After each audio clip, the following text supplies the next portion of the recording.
If y'all will, we'll stand and say the pledge and we'll get this meeting going.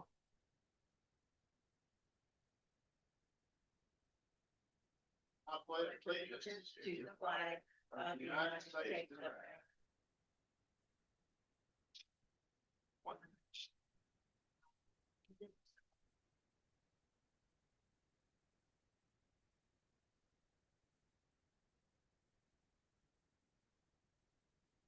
All right.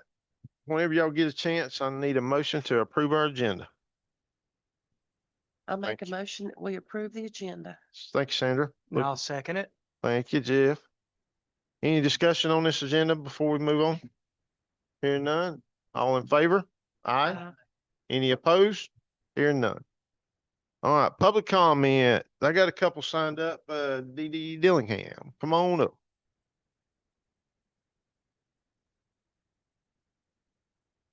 Dee Dillingham, 19 Tiger Lily Lane, Mills River.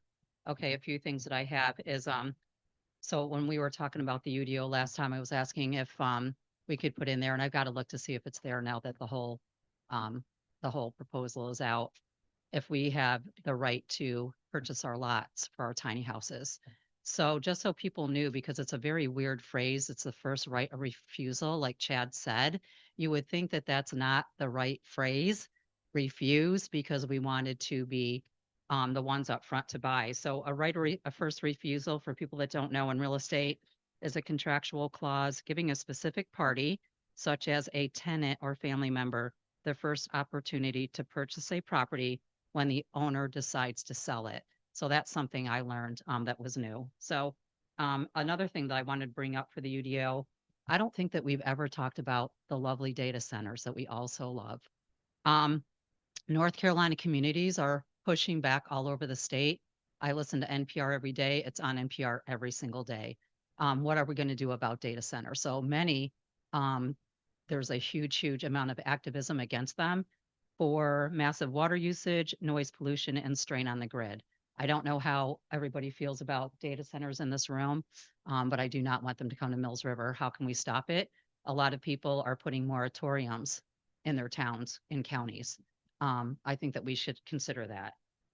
Also, my last one is, I noticed when we were talking about the nuisance ordinances, I'm against the word vermin. Wild animals are not vermin. Insects are not vermin. Rats, raccoons, skunks, opossums, squirrels, they all play a huge part in our ecosystem, from pest control to pollination, to getting rid of, other dead bodies and doing things like that.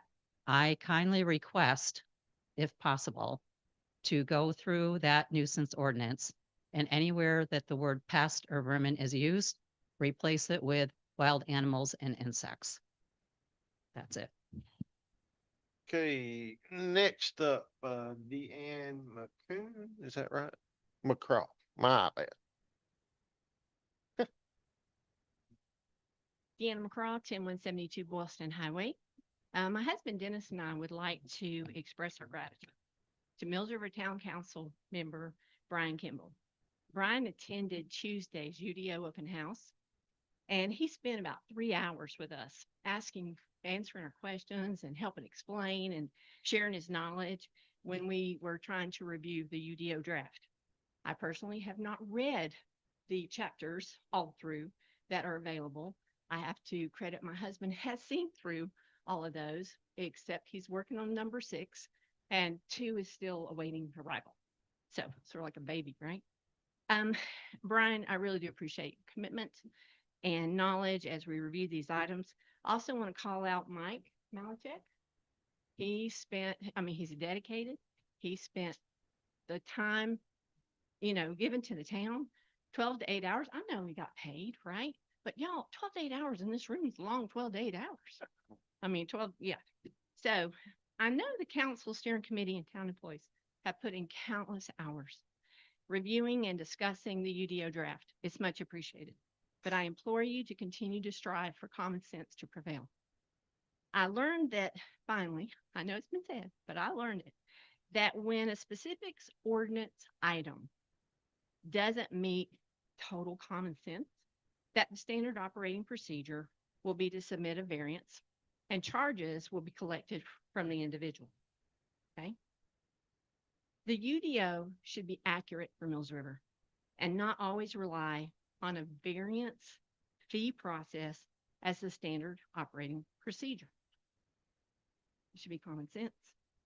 And so to the town council, our voting representatives, please do not approve and submit a document to Raleigh with hopes the flaws will be corrected later.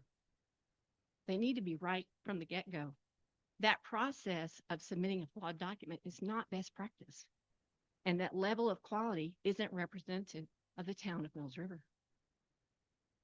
We can and should strive for the best submission possible, and our town deserves no less. Thank you. Thank you.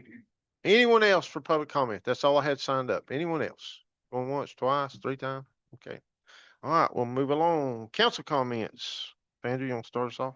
Yeah, I would like to comment on an email that we got, from a neighborhood, and I would like to put it somewhere on the agenda or in the business meeting, for a future date where we can have discussions on nonconformities and them being made or grandfathered in when and if the UDO is adopted, that we look at making provisions for them as far as footprints, if it's a model home that they no longer make, if they need adjustments, that if something happens, like a tree or fell through it, a car ran through it, something like that, that they could have adjustments done that they wouldn't have to apply for a variance. And there's other parts to that email too that we're still looking into to find out legalities. Okay. So Another one you talk about.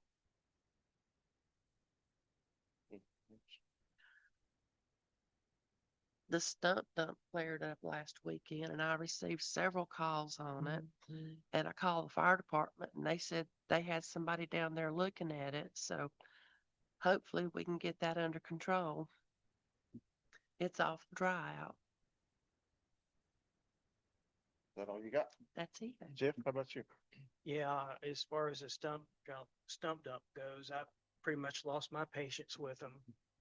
Up until it, I would have thought by now there wouldn't be enough material to generate the amount of smoke that was generated this weekend, but somehow material keeps showing up that can generate that much smoke. So I don't know if there's anything the town can do about their operation, but I would be interested to find out.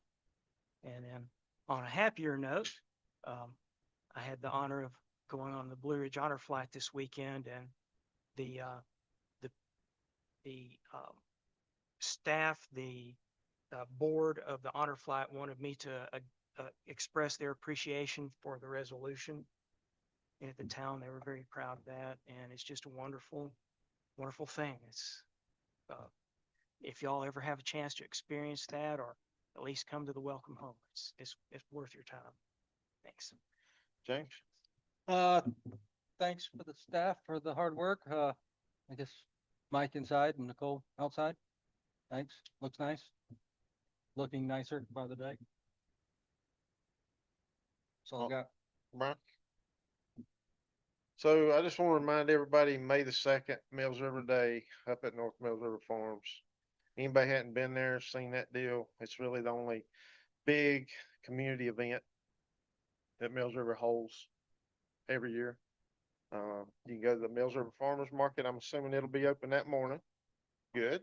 Then that's what everybody does around here. We go to the farmers market and then we run up the river and spend the rest of the evening up there. So there's plenty of stuff up there to eat. There's a lot of music. There's a little bit of everything up there. A lot of stuff outside. I'm sure we'll hear a little bit more about it here in a little bit. But I just want to make sure before anybody leaves, it's a possibility next Saturday. And that's all I have. How about the manager updates? Yeah, thank you, Mayor and Council. Just to piggyback off of the mayor's comments around Mills River Day, it is May 2nd from 11 to 5 p.m. at North River Farms. As the mayor stated, there's going to be a lot of fun up there. There's going to be vendors, music, food trucks. There's going to be a kids zone for kids. Kids at heart can come in there. It's kids, and then tractors and other exciting things that are going to be there as well. We do have a couple of vendor spots still remaining, but just as a heads up, the last day for that sign up is April 27th. So it's quickly approaching there. And also at Mills River Day, we are going to be having a booth. They are discussing the UDO again. So Mike Malachek is going to be out there being able to talk with anyone who has any questions, wants to find out more information there. And prior to that, Mike's going to be doing the same thing as many of us. We're going to be starting at the farmer's market.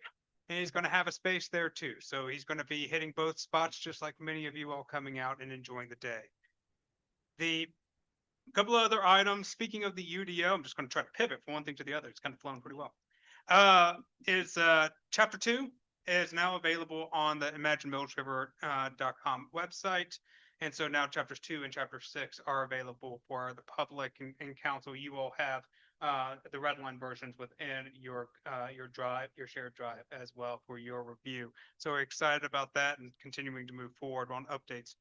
As always, if you have any questions, anyone who's listening or anyone who's in the audience, please reach out to us. Please reach out via phone. You can call town hall. You can email us at the info line. You can email us at planning@millsriver.gov. We are going to make sure that we get your questions answered, and we're going to take as much time as necessary to make you feel comfortable with all the answers that we can provide for you. A couple of other items of note. The budget workshop, again, we're in the budget season right now. You're going to hear about it if you would like to stick around for the budget preview during the business meeting, May 20th from 12 to 5 p.m. here in the Commons Room. Coming up next week, Community Conversations, as a reminder, is going to be on Thursday, April 30th. It's going to be at 6:30 p.m. Again, 6:30 p.m. at Fire Station 4. And for this one, we're in District 1, so Councilmember Good is going to be there, as well as one of our at-large members, which is going to be Councilmember Kimball. I want to thank both of them again for their commitment to this work. And so please come on out 6:30 to 7:30. It'll be a great time to be able to hear from them, and then also to get and ask your questions and get your responses. Another exciting thing that happened this week, and I just want to do a shout out because one I think is going to make her feel really embarrassed about, is Wednesday was Administrative Assistance Day. And if you've been checking on our Facebook page, we on our social media pages, we highlighted Brittany, who's in our front office. She does a fantastic job for us, and I just wanted to say that I'm really thankful for the work that she does, and be able to celebrate her in that way, but also just to celebrate her work each and every day, and as well as for all of our staff, all of our support staff, making sure that we continue to meet the needs of the community each and every day. So thank you to Brittany, and thank you to all of our staff. One other final comment here that I have. As many of you know, 191 widening is scheduled for a few years out. However, there's still work that's being done over there. As you can see, there's been some tree clearing over the past year or so. There's also going to be some utility relocation. So you're going to be seeing some work being done out there. Right now, we're looking at the bid to actually do the work is about mid-2028. However, between now and then, there's going to be intermittent work out there. So if you see any trucks or any type of work going on, just to let you know what the plan is. And I believe, last but certainly not least, I am so sorry. I cannot believe I almost forgot. As the mayor mentioned and staff and council has mentioned, the North Loop is under repair. We're very excited about this. I really want to thank Nicole, and I really want to thank all the staff that's been working so hard on making this come to fruition. It has not been an easy process, but please, maybe dark by the time you leave tonight, but please come by the park, stand up at the end, see the hard work that's being done right now. It's really amazing to see progress happening. Right now, we are still looking at a June 1st date to get the outer loop portion by the river open. We would love to have, toes in the water on June 1st. Please keep up to date on our website and our social media channels as we work through that process. While we work through that, though, I cannot stress enough, that is an active construction site. And so in order for us to make sure that we're able to meet those deadlines and do so in a safe manner, please please be aware of the do not enter signs. We know people want to go back there. We can't wait to welcome you back there, but please let's respect the construction that's going on, and that'll help to speed up that process. And I believe that concludes my remarks. All right, thank you, sir. Approval of our consent agenda by motion, please. I'll make a motion to approve the consent agenda.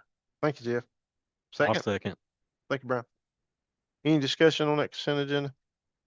Hearing none. All in favor? Any opposed? Hearing none. Okay, Seemed like I seconded everyone last meeting, so I wanted to jump break, in there. I wanted to Yeah, yeah, break jump in. that trend. All right. let's- Designated now. Yeah, all right. Public safety quarterly update, first Sure. one in our regular agenda. Yeah, so Mayor and Council, I just want to quickly say before Chief Burnett jumps up here that Henderson County Sheriff's Office was also supposed to be a part of this. Unfortunately, a situation's come up to where they're not able to join us, so we'll invite them back at a future meeting. I really want to thank Chief Burnett and all of Mills River Fire and Rescue for all their hard work each and every day on behalf of the town. So thank you. Yes, sir, absolutely. Thank you. Good evening. Thank you. How you? Good. How are y'all? Good. Provide an update on the stump dump, fire. So as y'all are aware, over the weekend, the smoke and flames were visible again. Everything that we see is a continuation of the fire that started last October. We've got no evidence that it's a new fire. We've also got no evidence that any additional material has been added to the pile that's burning. On Saturday, when the smoke and the flames were visible, since the burn ban, we've been doing daily checks. We've resumed those daily checks at different times during the day, checking in with the staff that are there. Saturday, when it became evident that the smoke and the flames were visible again, we asked the owner to meet us on site Saturday, which the owner did come out and meet with us Saturday. We asked the owner to put sprinklers, lawn sprinklers, on top of the pile, just to do whatever we could to help with the smoke conditions and with the things being such dry. Owner complied with that. The owner also shared with us that he believes that he will have all that material out of there by the end of this week. I think that's optimistic, but I'm certainly applauding that effort and hoping that that's the case. But hopefully this condition and the situation will be behind our community soon. It's been a long time since October. So, and also an update on the fire chief selection process. Our applications closed this past Sunday. We got 40 applications. The next step is those candidates will be narrowed down to single digits, and those 7, 8, 9 candidates will be invited to participate in an assessment here in Mills River. We have asked the town manager to help us with that assessment process, which he's kindly agreed to do. And so hopefully by June, the board of directors will have a selection. It's budget time, as y'all well know, so I want to take this opportunity to update council and get feedback from council on the budget that we are proposing for this coming fiscal year, which begins on July 1st. If I could get the next slide. So what we are going to recommend is that our tax rate remains the same 10 cents that we've had for a number of years. That will generate a total of 3.3 million in revenue. That's what Henderson County is projecting for us. As y'all know, the largest part of that comes from the town of Mills River. That also comes from other revenues that we have in areas outside of the town of Mills River that we protect, grant money and things like that. But well over 75% comes from the town of Mills River, as y'all know. That allows us, just like as we had last year, to keep $320,000, about 10%, that is not programmed or committed within our budget. That's for anything that might be unexpected. If we're fortunate not to have any unexpected expenses, then we'll be able to put that into our fund balance and or pay down some debt service. And so we did that last year, and we plan to propose to do that again this year. The initiatives that I shared with y'all for last fiscal year, this current fiscal year that we're operating in, it continues to fully fund all of those initiatives, our volunteer incentives, our pay plan, and also the fourth shift that we added last year that's been extremely successful. Next slide, please. Our pay plan includes a 3% cost of living increase that matches the CPI. We rounded up to 3%. As I mentioned, the proposed budget funds the pay plan, which increases all of our employees. So our employees will see about a 5.5% total pay increase with this recommended budget. We're also going to increase our part-time rate by that same 3%, that CPI, to $20.60 an hour in this budget. Next slide. So TAC 18, which is an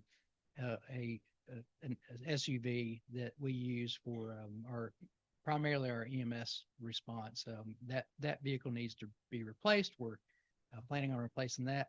We had already ordered a new tanker, and that's going to arrive this fall, which means we have to pay for that. We've got $542,000 in savings already for that purchase, so that won't impact this budget, this proposed budget. The cost of that is $450,000. That plus equipment will have enough in savings to cover that. We also will have a new engine that will be arriving this fall as well, and then we've got $1.4 million in savings for that as well. And so the difference in what we have in savings and what the fire trucks will cost is $132,000, and you can see there that the equipment will be used to expend that. So, next slide. Fire Station 2, the one that we lost in the fire. So it's going to be a $6.2 million project. We have $2.1 million in savings from insurance from that building. And then the fire engine that we also lost in the fire, we've got $930,000 in savings also from insurance for that fire engine. So what that means, that gap, that delta, is we're going to need to take out $4.1 million in debt service, which comes out to $245,000 a year in debt service. This budget includes that $245,000. It's unlikely that we would have to take out that loan in this upcoming budget year, because when the construction starts and when the loan actually needs to be paid for, but we are programming it into the full year with the thought that regardless of when we take out that loan, that $245,000 will be needed either for the debt service for the loan, or to pay down and put more in savings for that. So that this 10-cent request for the budget includes that $245,000 for the fire station. So the addition that we need for that fire station will not increase our tax rate. Next slide. This is a rendering. It's an early rendering of what that fire station will look like. You see it has two apparatus bays. We are going to add a third bay. We asked the designer to put in as an alternate third bay. As y'all know, we had two drive-through bays. So in essence, we had 4 bays at the fire station that we lost. And so since we were able to include in this budget, adding that third bay back, the design of the building includes that third bay. Other than that, it will look very similar to this rendering from the architect. Next slide. So the big difference that our community will see in as far as the fire station goes is it was a 2-story fire station, as y'all know. They were lost. This will be a 1-story fire station, and so it will be a bigger footprint of a building, but it's because it's 1 story instead of 2. It is 8,889 square feet is what's being proposed. And the previous station, including the second story, was just under 5,000. So it will be more square footage, but with Mills River's growth, it would be short-sighted if we didn't match that growth with a fire station that was built 25 years ago. Obviously, won't meet our needs 25 years from now. What that comes out to is $558 per square foot of construction cost. And Our architect who is Stuart Cooper Newell, who builds more fire stations in North Carolina than any other architect. Their prices that they are seeing in North Carolina currently is between 550 to 650 a square foot for fire stations.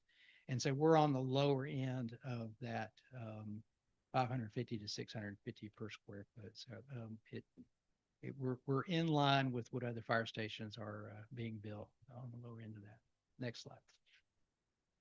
All right, so that's the highlights, a very high level overview of our proposed budget. Be happy to answer any questions or hear any feedback from council.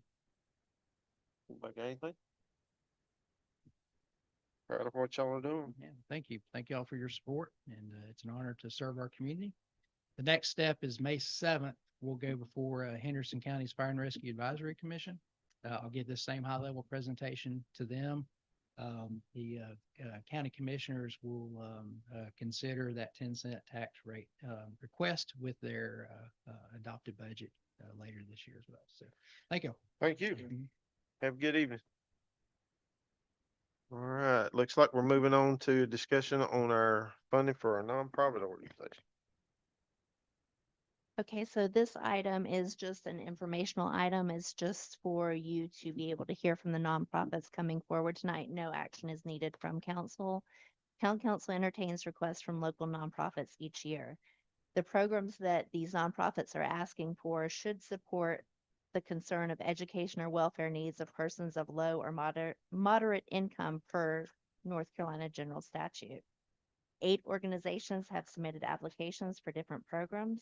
A total of $93,860 is being sought from these 8 organizations. And Town Council passed a resolution in 2025 allocating ABC revenue funds for nonprofit requests. So what I'm going to do is just introduce each nonprofit and who's here to represent them. And if you have any questions for them, you can let them know. The first organization is Mills River Life Enrichment Center, and Ruth Williams is here to represent them. They're requesting $12,000 to cover the cost of weekly MRLEC programs and meals. Well, good evening, one and all. How are y'all this evening? Good, you? Good. Well, y'all are familiar, and I think I'm familiar to you. Next year we have great news. Mills River Life Enrichment Center will celebrate its 20th year of operation. Awesome. Hard to believe, but yes, it'll be 20 years that we've been reaching out and doing these programs for our seniors. We do a weekly program to promote healthy aging, and our senior adults who are aging at home. Being isolated and not having contact is not a good thing for healthy aging. So that's part of our healthy aging plan. So each week we offer a program on Thursday. It is at no cost to any of the seniors who come. Last year, 2025, we had 43 programs, 43 weeks. We had a total attendance of 3,498, which averages to 81 a week. We also supply lunches for some are picked up, some are delivered to folks who can't come anymore because of health reasons, and that was 817. So we served a total of 4,315 lunches. Oh. So do y'all have any questions Question? about what we do? Just glad you're there for everybody. Well, we appreciate the opportunity to be there, and we love what we do. And So you'll remember, I come hunting you one time after the storm come through because we needed something to feed the volunteers. You hooked me up, so I'll never forget it. Well, we were glad to do that for y'all. Thank you. Glad to do it. And thank you for what y'all do for us. We appreciate it. Okay, the next organization is the Veterans Healing Farm. They're asking for $2,400 towards the cost of electrical installation for performance stage and oxidation fountains. And Megan Landreth, is she here? Yeah, there she is. Thank you. Good evening. I'm Good Megan Landreth, Director of Operations for Veterans Healing Farm. So what we are looking at is we just had a stage built out the farm. Our old location had one. It provides all of our veterans and their families to not only be able to build that camaraderie with other veterans, but it brings them into the community as well.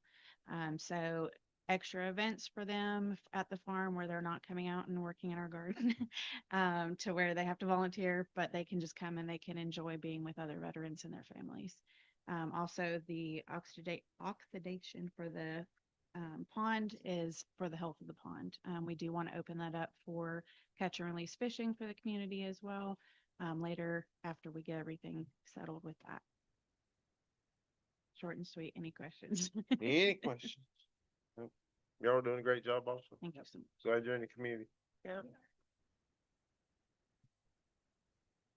Okay, the next organization is Mills River Farm Market. They're asking for $10,460 to go towards the salary of their demo kitchen instructor and supplies for that demo kitchen, the salary of the Kids Zone instructor and supplies for the Kids Zone, and for their Young Entrepreneurial Program. Rachel Rodriguez is here to represent them. Right. Hey, everyone. Y'all know me, and Linda and Joe are here as well as Marcy, who's helping partner with us for our Young Entrepreneur Program. So I'll follow suit and keep it short and sweet. But a little bit more about the three programs we're requesting funding for. Our Kids Zone provides free hands-on educational programming each week using ASAP's Growing Minds curriculum.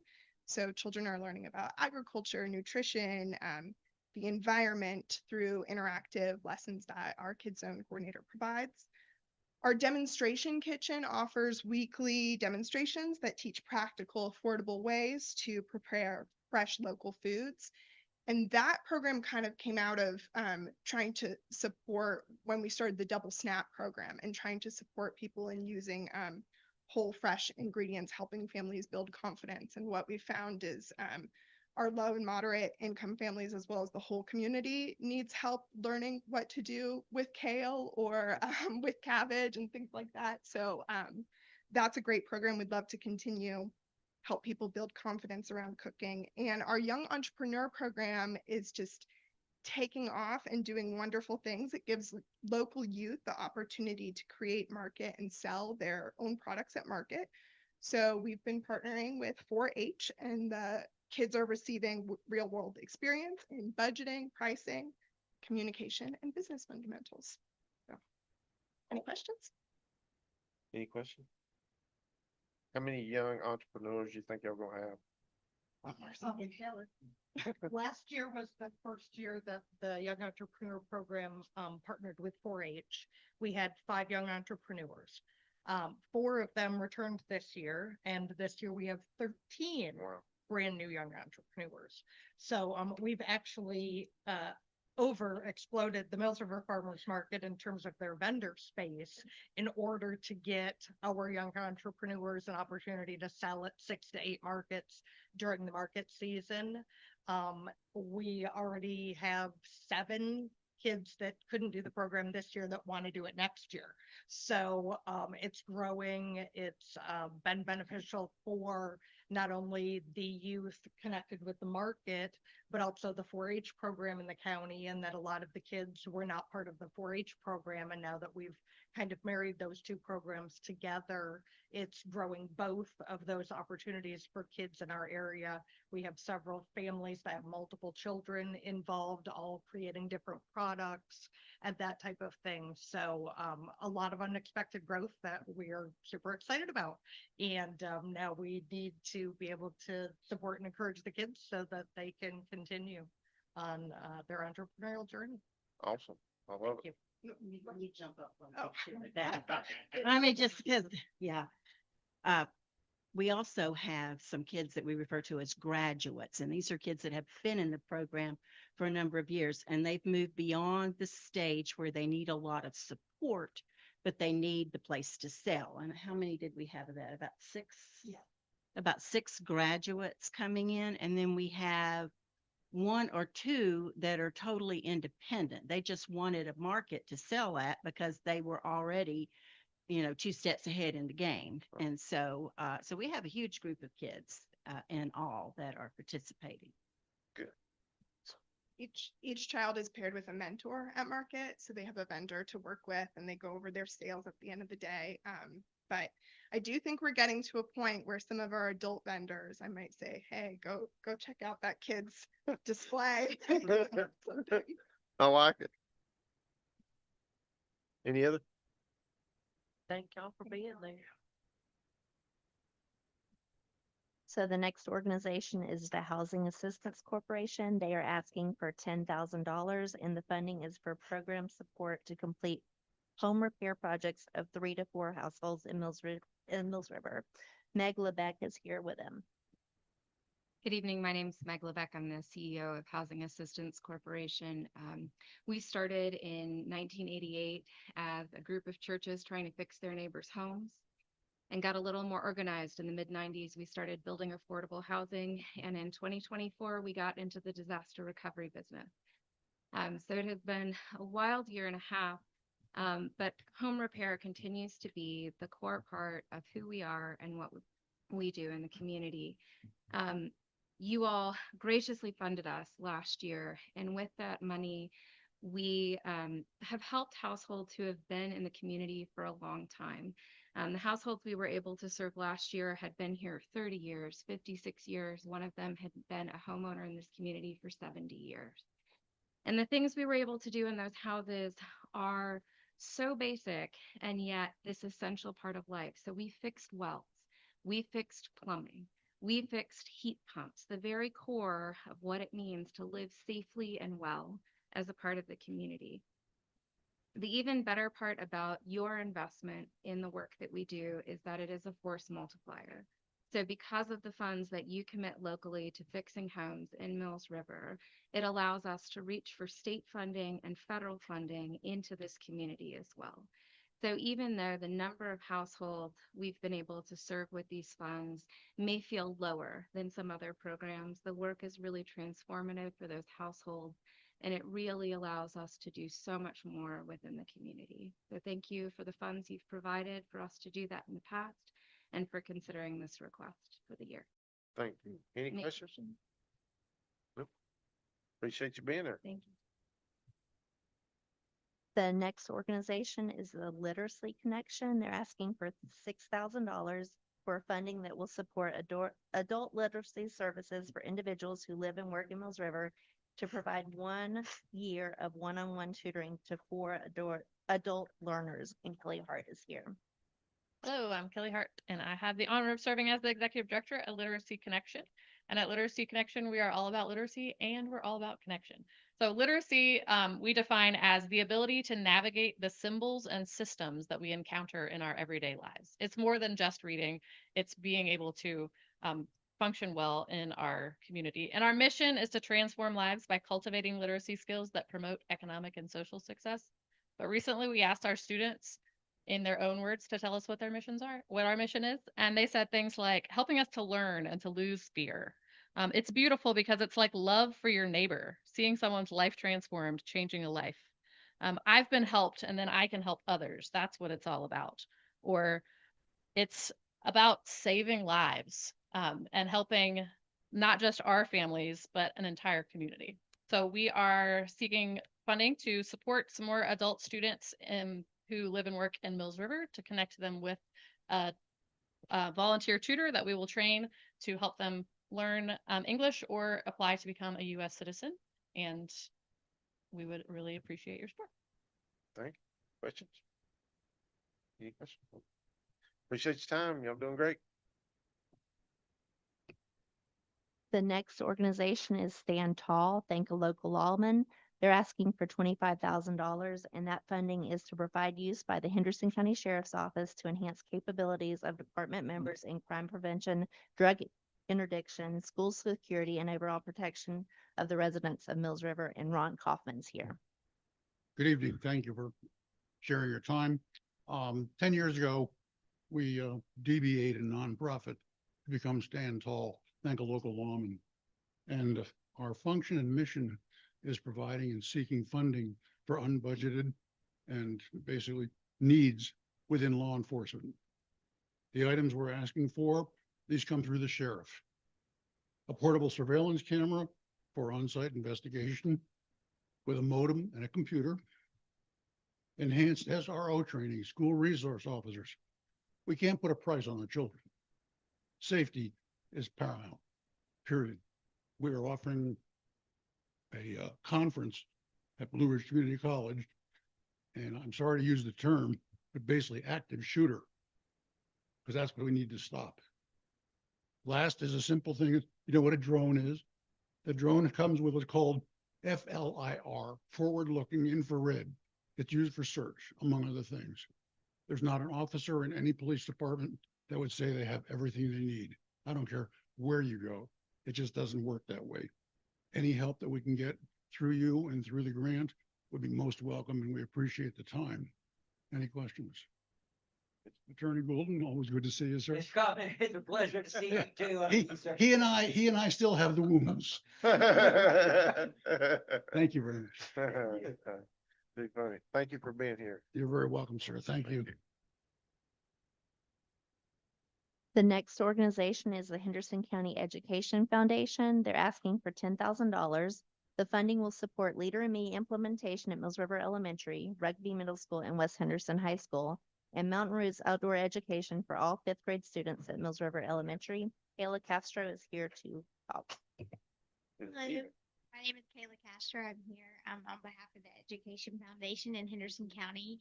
They have been in existence for 40 years and serve all schools in Henderson County in some way, shape, or form, but they are looking for grant money in order to support the Leader in Me program on the west side of our district and also Mountain Roots education. The Leader in Me program is based on the 7 Habits of Highly Effective People, and it teaches character education, the 7 habits, but it also has transformative results on children's academic performance all the way from kindergarten through 12th grade.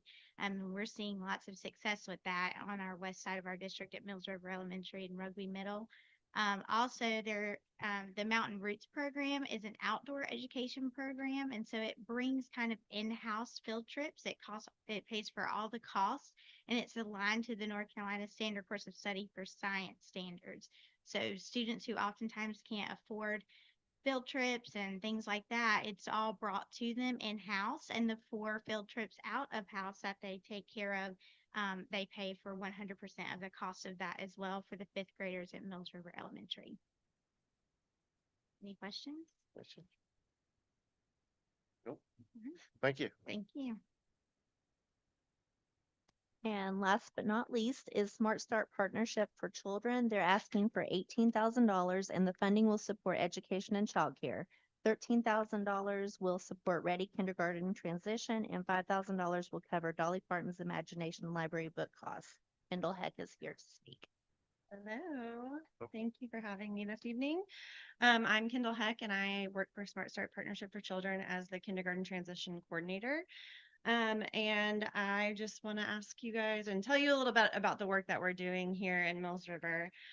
First, I just want to start off with a little tiny snapshot of our kids that represent Mills River. So in Mills River, we have 400 kiddos under the age of birth through 5 that live in Mills River.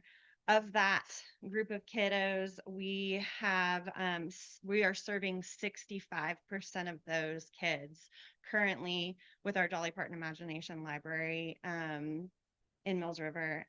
With the 2 schools that we have in Mills River, we're serving about 22% of Henderson County Public Schools' entire kindergarten cohort. And we are asking for money for our kindergarten transition work. And that includes things like we have rallies every spring or early spring, and we welcome all of the incoming kindergartners on campus.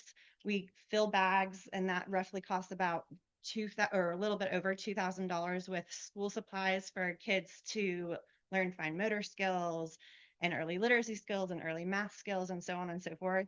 And it's just a great evening to welcome them onto their campus that they're going to be at, see the community that's going to be serving their family, interact with those tools, and we send them on their way.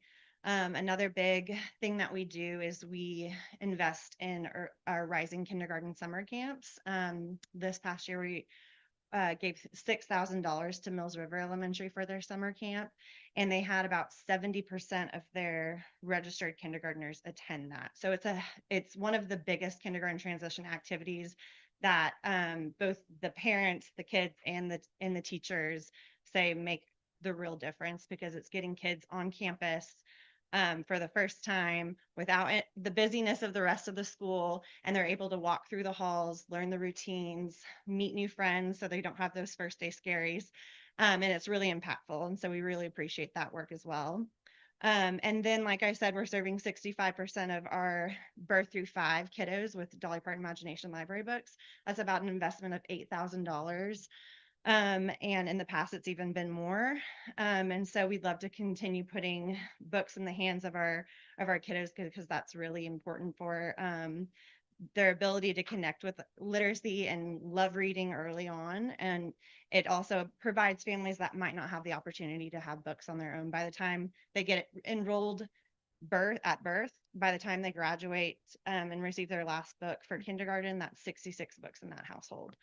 And then the final thing, this is a new pilot for Smart Start, is roughly in our county, only about 20% of our kids are being served in a licensed childcare facility.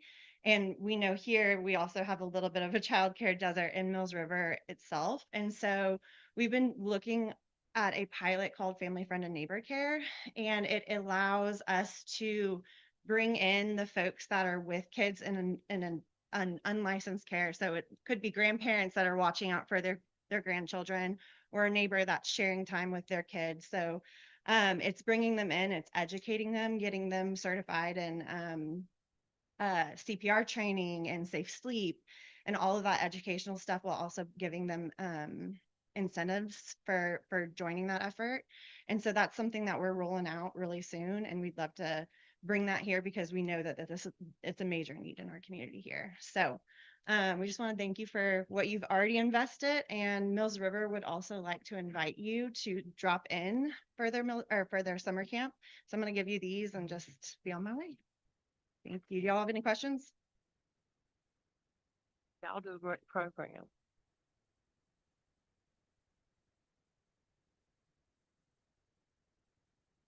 So just a reminder, council does not need to have any action tonight. You have been provided with complete application packets, which include budgets. We will have our budget workshop on May 20th, and you can have any discussion about it then. Perfect. I will say, just one of the presenters, it was the Stantal. Yeah. In the past, they've done business with our company. So nothing that they're presenting would be anything to be purchased from us. However, I don't know what they've presented to other councils. So I don't want it to look like, if we come to vote, I may abstain from that if you guys feel it's in the best interest, or if Mr. Golden wants to advise on that. I was aware of that situation. I think, I mean, the standard is whether you have a close familial or business relationship with that individual, or whether you'll benefit financially in the outcome of the decision. But certainly if you would feel better about it, so that, but without knowing more of the specifics, that's the standard. Fair enough. Thank you. Anything else on that before we move on? Okay.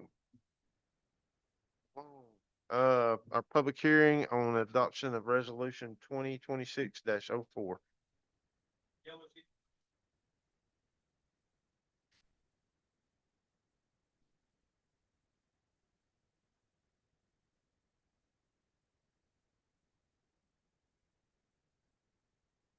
So Mayor and Council, in front of you, there's the yellow form for the public hearing.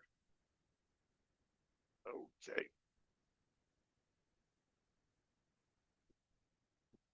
All right, so need someone to put us in a public hearing. A motion in a second. So I'll make a motion to enter the public hearing on adopting resolution 2026-04, approving an interlocal agreement with Henderson County and adoption of ordinance 2026-02, enforcement of the historic landmark ordinance. All right, thank you, Brian. Second. I'll second it. Thank you, Sandra. Any discussion on this public hearing? Hearing none, all in favor going into it? Aye. Any opposed? Hearing none. Okay, so we're in. I guess we'll get staff to present for us. Yes, sir. Thank you, Mayor and Council. I'm just going to provide a brief update on the item before you. So as a reminder, the Henderson County Historic Resources Commission really strives to, look at, identifying historic landmarks and districts across the county. In December of 2025, members of that commission met with town staff to discuss opportunities for the commission and the town to join in an interlocal agreement. That interlocal agreement would require the town to adopt the Henderson County Historic Landmark Ordinance And if adopted, the Historic Resources Commission staff would provide services to the town of Mills River under said ordinance. At the February 26, 2026 council meeting, staff was directed to bring a resolution forward adopting the historic landmark ordinance and an interlocal agreement with the county for enforcing that ordinance. At the March 26th meeting, town council presented it and wanted to move forward with the public hearing, which was set for today on April 23rd. Gotcha. So at this point, we got any questions for staff? Pretty much heard it the other night, so, okay. Any public comment on this matter, on this? You got something? Oh, a thumbs up, okay. Anybody else? Okay. I guess, need a motion if we got any more discussion amongst ourselves? Hearing none? All right, I need a motion to close this public hearing. I'll make a motion to close the public hearing. Thank you, Jeff. Second? Second. Thank you, Brian. Any discussion on why we're closing? Hearing none, all in favor? Aye. Aye. Any opposed? Hearing none. All right, so we need a motion or something to that effect if you want to go forward with this. Or not. I make a motion that council adopts resolution 2026-04 approving the interlocal agreement with Henderson County and adoption ordinance 2026-02 enforcement of the historic landmark ordinance as presented. Thank you, Brian. I need a second. I'll second it. Okay. Any discussion on this? Any discussion on the motion? Everybody good with it? I think it'll be a good thing. All in favor? Aye. Any opposed? Hearing none. Alright. Rolling right along here. All right, public hearing for R 2601 conventional rezoning application for Mills River Fire and Rescue.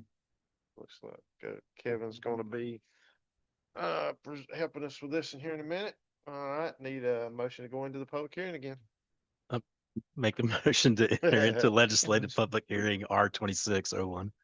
Second. I'll second. Thanks, Sam. All right, any discussion on what we're doing here? Hearing none, all in favor? Aye. Any opposed? Hearing none, we're in. Okay,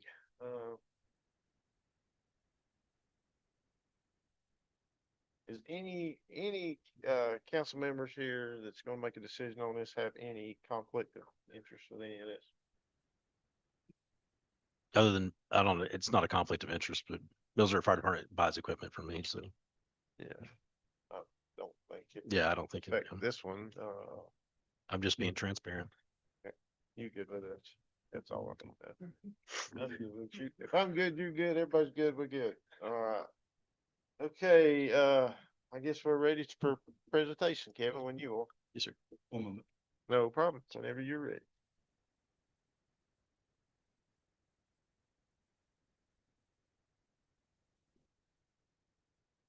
While Kevin's getting ready, I think we should just take a moment and congratulate Kevin and his family on the new addition. Oh, yeah. Yes. Congratulations, Kevin.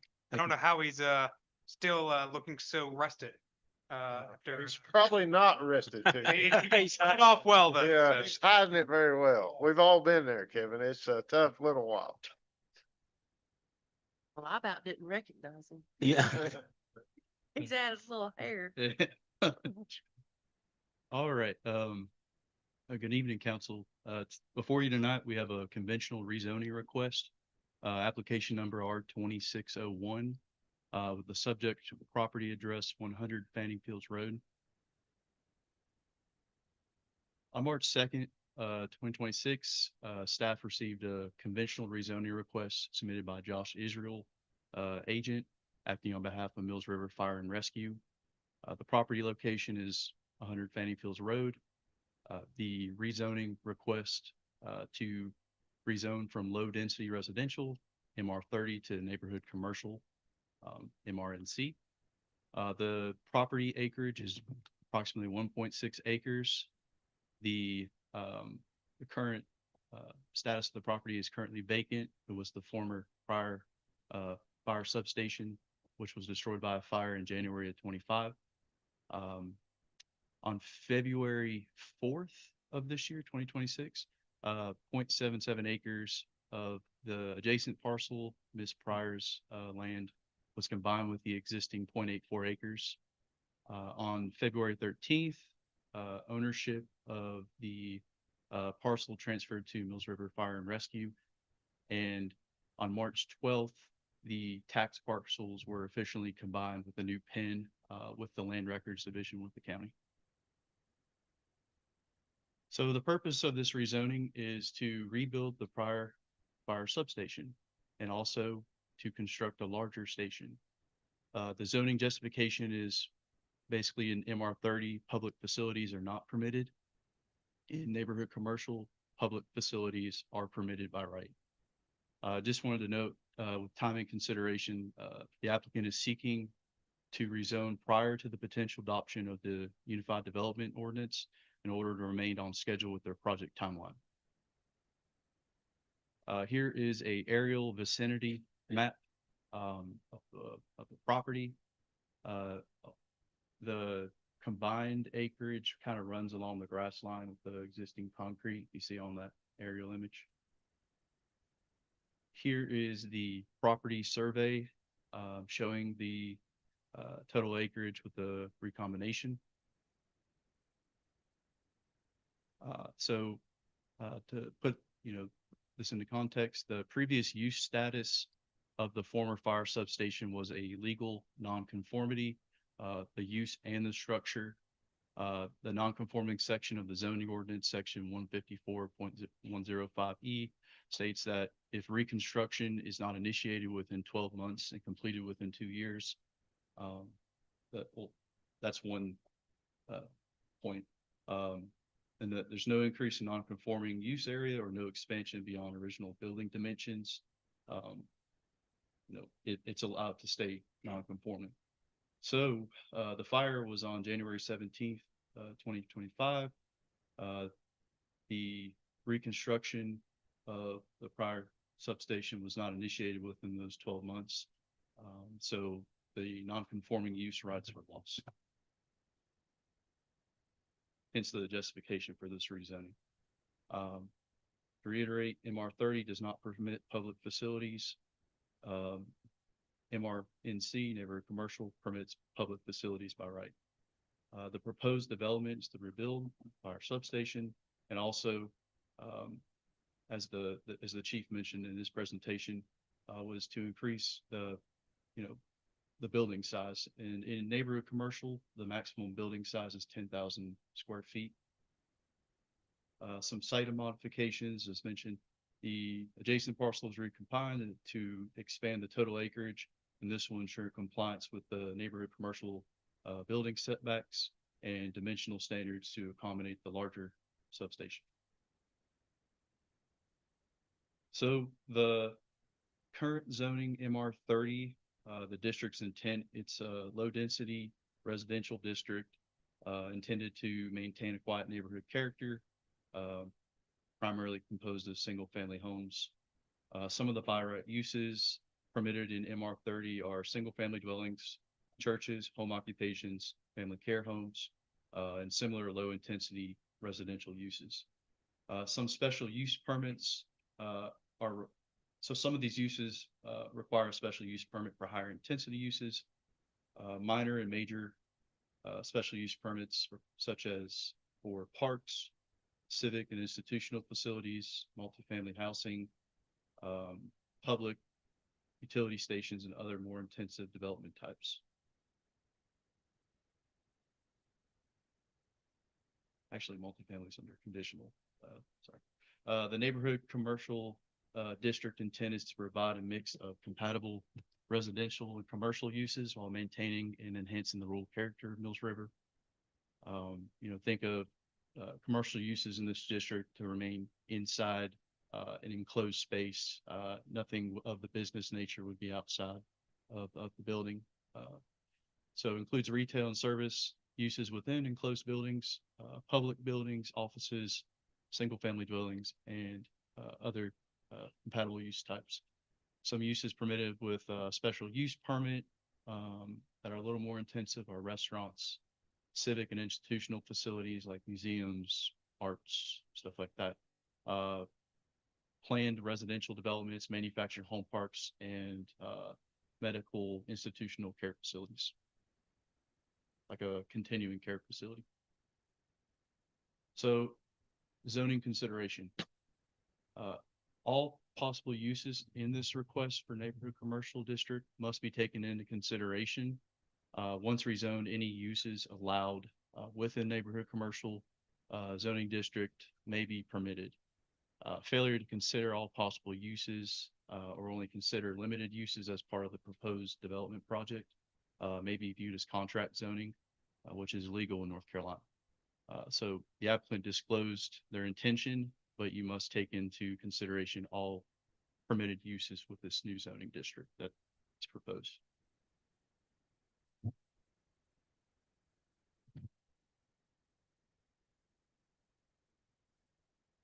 Here is the current zoning map of the property. The orange is MR30, low density residential.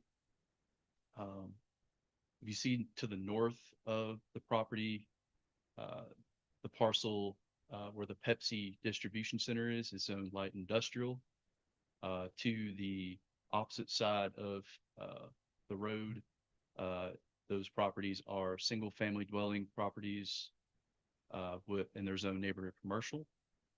And then MR30 for the property that Ms. Pryor's property.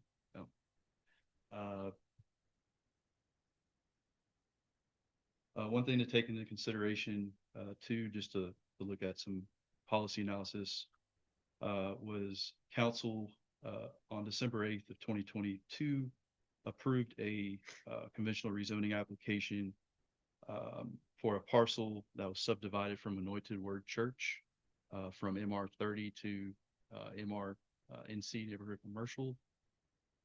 It's located about 600 feet southwest of the subject property. Another rezoning request that was approved back in August 10th, 2023. Same thing, MR30 to neighborhood commercial, was for a property that had a non-conforming use. I believe it was Air Check. There was owned MR30, and they wanted to have the right to expand their business, and hence the rezoning to neighborhood commercial. So that was one rezoning request that was approved by council in 2023. Proposed zoning map.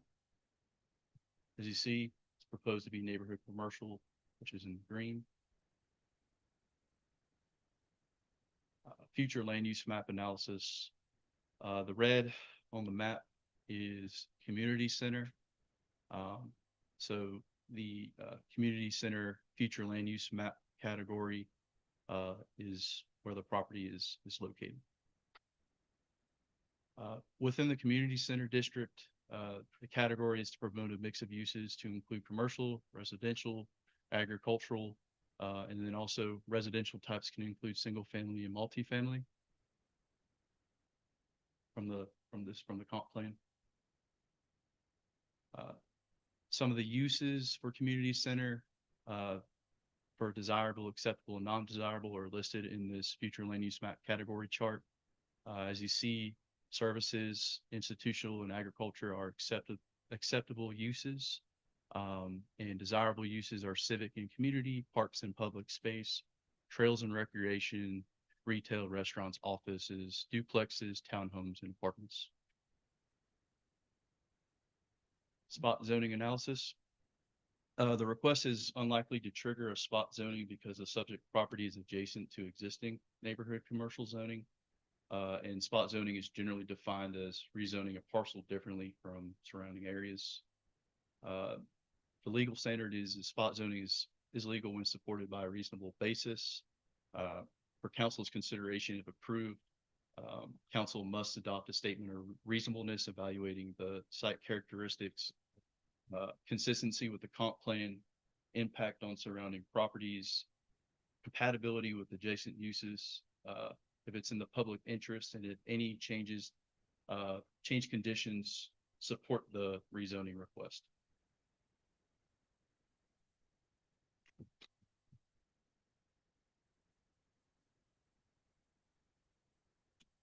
Last month, the planning board voted unanimously to recommend approval of the rezoning, finding consistent with the comprehensive plan and the future land use map.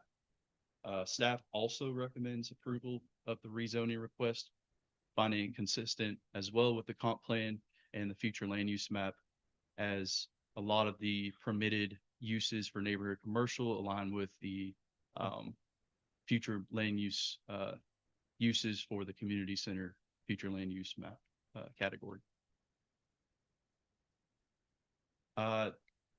Here before you is the statement of consistency, the draft one for council that staff drafted for your consideration. Staff found that the rezoning has consistency with the following elements, objectives and policies. This is attachment M in your packet. Just to go through it, it aligns with objective 4.2, town government, adequate facilities and quality services. So increasing services by, establishing the substation. Objective 4.4, high quality law enforcement and fire protection services, supporting Mills River Fire Department to maintain a adequate level of service for the Mills River community. And then also promotion of site redevelopment and building reuse. The development proposal is to rebuild the prior fire substation newer and better. In addition, council must adopt a statement of reasonableness, and these are the factors I mentioned in a previous slide that must be taken into consideration. And they are attachment in your packet. A draft, staff drafted a statement of reasonableness for your consideration. Tonight, these are the following actions council will need to take. Approve, deny, or table the rezoning would be step one. Step two would be to adopt a statement of consistency supporting approval or denial. And three, adopt a statement of reasonableness at the council's pleasure. And with that, do y'all have any questions? Thank you. Any questions? No? Oh, how about does the applicant, property owner, anybody have anything to, or come up and say? Feel good. Clearly, fire department supports this request, and thank you for your consideration. Thank you. Have we got any other parties in here that have anything they'd like to say about this rezoning application before we take action? Hearing none. All right, let's see, any public comment on it? Any property owners, anybody adjacent to it feel like they might be affected? Hearing none. Okay, how about discussion amongst yourselves? Anybody got anything to say about it before we close the public hearing? Just for clarification, this will go to MR neighborhood commercial, and then if the UDO passes, then it would go to the MXR. Yeah. Okay. If I understand. It'll still be conforming. Yeah. Okay. Yeah. Okay. Let me see where I'm at there.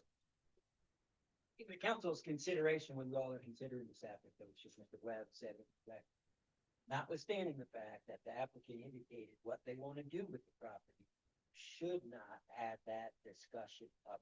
Okay. The courts are going to require you to consider all uses that are allowed in that neighborhood commercial. And any reference to the applicant's intended purpose could be considered a reason to overturn that zoning request. So I just want you all to make sure Okay. that when you deliberate about it, Don't mention anything about the specific use that's been proposed, because when it, and if it's rezoned, it could be any use that's permitted by the neighborhood commercial. Gotcha. And you'd point out, Kevin, that similar lots in that area have already been changed from Correct. MR 30 to neighborhood commercial. Yes, sir. Everybody comfortable with closing? If so, I'll entertain a motion. I make a motion to close the public hearing. Thank you, Brian. How about a second? I'll second it. Thank you, Jeff. Any discussion on the close? Hearing none. All in favor? Aye. Any opposed? Hearing none. Okay, we'll close. So at this point, I'll entertain a motion if y'all don't need to deliberate, or if y'all decide to deliberate. Keep in mind that anything that's allowed in this new district could possibly land there. So keep that in mind. Well, I'll make a motion to approve R 2601 rezoning 100 Fanning Fields Road as presented and adopt ordinance 2026-05. Right, I got a first. How about a second? I'll second. Thank you, James. Any discussion or call for a vote? Hearing none. All in favor of this rezone? Aye. Any opposed? Hearing none. Now we need a motion for the statement of consistency, correct? Okay. Who wants to do that? I make a motion that Mills River Town Council finds the proposed zoning map amendment R 2601 is consistent with the town's Making Mills River 2040 comprehensive plan and future land use vision map, and adopt the statement as of consistency as presented. Thank you, Brian. Need a second on that. I'll second it. Thank you, Jeff. Any discussion on the statement of consistency? Everybody understand? Sense? All right, all in favor of that? Aye. Any opposed? And that property is rezoned. Yeah. Is that one more step? Statement of reasonable step. One more. Oh. All right, statement of reasonableness. Thank you, State of North Carolina. I make a motion that the Mills River Town Council finds the proposed zoning map amendment R 2601 is reasonable and in the public interest, and adopt the statement of reasonableness as presented. Thank you, Jeff. How about a second on that one? I'll second. Thanks, James. Any discussion on the reasonableness? All right, all in favor? Aye. Any opposed? Hearing none. It is now rezoned. It is now rezoned. Thank you. Thank Yeah. you to our awesome staff and our town clerk for helping make this idiot proof, because I'm the town idiot. So thank you. All right, when we get caught up here, we'll look at our Q3 updates. Thank you, Kevin. That was a great job, buddy. Yeah, great job. All right. Thank you, Mayor and Council. While Kevin's getting set up back there, I'm going to ask Julie Osteen, our finance director, to come join us. Because although somehow my name got on there first, but she's going to be the one driving the ship today on the Q3 updates to start with. And so I want to just thank Julie, and I want to thank the whole staff, because these updates, it's a full team effort to make sure that we bring them forward. But as a reminder, this is Q3. This is coming from January 1 until the end of March. This is the end of April. So it takes a little bit of time for us to process that. So Julie, I'm going to send it to you. Would you like the clicker?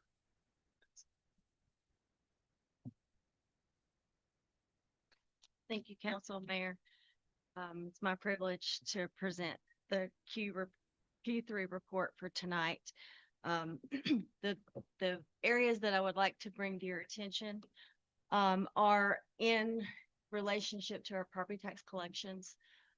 As of March the 31st, we had $31,000 left to be collected. That shows as of $35,000, but since then we have collected another $9,000. Of that, we have about $9,600 of personal property to be collected, and about $22,000 left in real property. All of the utilities are fully paid as of today. So we are right at the 99% collection. We were slightly below that at March 31st because of some rollbacks that happened from the county. But since March 31st through April the 15th, those have been collected. So this shows those collections as they stood as of March the 31st. And like I said, now we're at $31,000. So we're $10,000, almost $10,000 below that as of yesterday. This report that you see here is actual revenues against your budgeted amounts. You will see that you have $3.8 million worth of property taxes collected and $189,000 worth of motor vehicles. Motor vehicles always runs 1 month in arrears, so those are through February's collections. So the other item that I want to bring to your attention there is the miscellaneous revenue of $21,187. Of that amount, $15,750 is in support of Mills River Day between sponsorships and vendor booth rental, vendor booth fees, excuse me. We've also had about $5,000 worth of just donations for various items in the town, as well as another $250 of just some miscellaneous revenue that has come in. So the total revenue through March 31st is $6,061,398. We have received all of our grant revenues that were for the ADA accessible playground. So that is represented there. And the sales tax of $1,200,000 is always 3 months in arrears. So that's only representing 59% of our budgeted revenues for that, because we are only now picking up the December collections. So we're still in line with what we anticipated. We're just 3 months in arrears. On the budgeted expenditures, you will see total expenditures to date of $5,554,749. There are 5 items that are over the 75% of our budget, which would be 9 months worth of a budgeted expense. So of that is our capital reserve transfer. We have done 100% of that transfer that council has requested go toward the park expansion and town hall renovations. So that is fully funded. We have made 11 months worth of payments on the park property debt to the lender.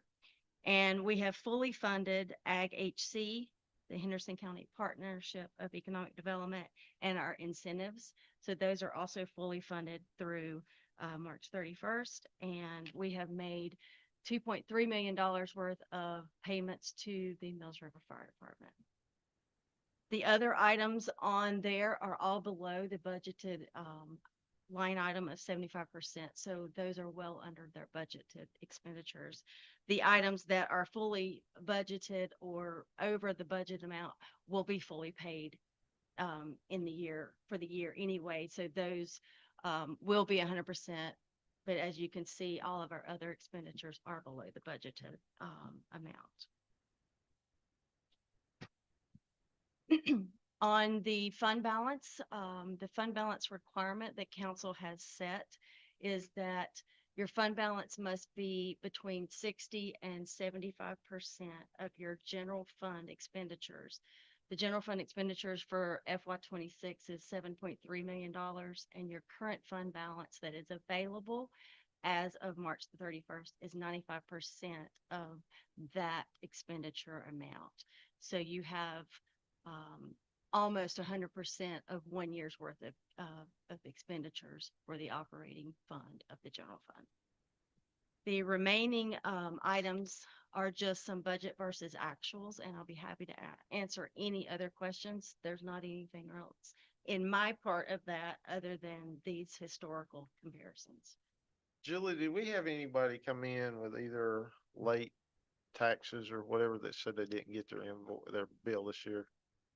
There were a couple that Okay. I know that the tax collector has made a list of. Okay. But but just- very few. Okay, good. She did, let me know today that a lot of the real property owners that were delinquent last year have already come in and paid. So she's already ahead a little bit on those Okay. in comparison to last year. Awesome. I'm so sorry. No. I was just going to mention on the fund balance piece as well. We've talked about this in the past, and we're going to be talking about fund balance quite a bit later on in the next presentation. But, there was this thought that the LGC, the Local Government Commission, requires 8% back. That does not exist. They're really looking for a healthy fund balance. So although we're at 95% currently, the idea is relative to what our risk tolerance is related to our operating expenses. So some places are going to be a much larger budgets tend to have a much smaller fund balance because it's a percentage of relative to ourselves. With a smaller budget, there's going to be a higher percentage. And we're going to be talking about moving forward how we're going to be also addressing and trying to, start tackling those priorities that council has set over the next 5 years to also make sure that fund balance starts going where you all have requested that to go, and we're going to get closer to that 65 to 75% threshold that you all have set as policy. So the only other item that I want to just kind of update you on is our capital projects that were directed by council for this fiscal year. You can see there that the needs assessment for the park maintenance facility has started. It is underway. The budget there was $48,000 and we have expended through March 31st, $8,480. The town hall renovations for the carpet and painting was finished in Q2. And that came in under budget at $81,594.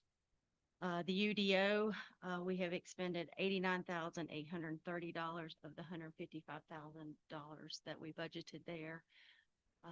Mr. Malachek is expecting that we will have about $10,000 of that will roll into the next fiscal year because of the closeout of that UDO. All of the standing desks that were budgeted have been purchased and installed. That came in under budget.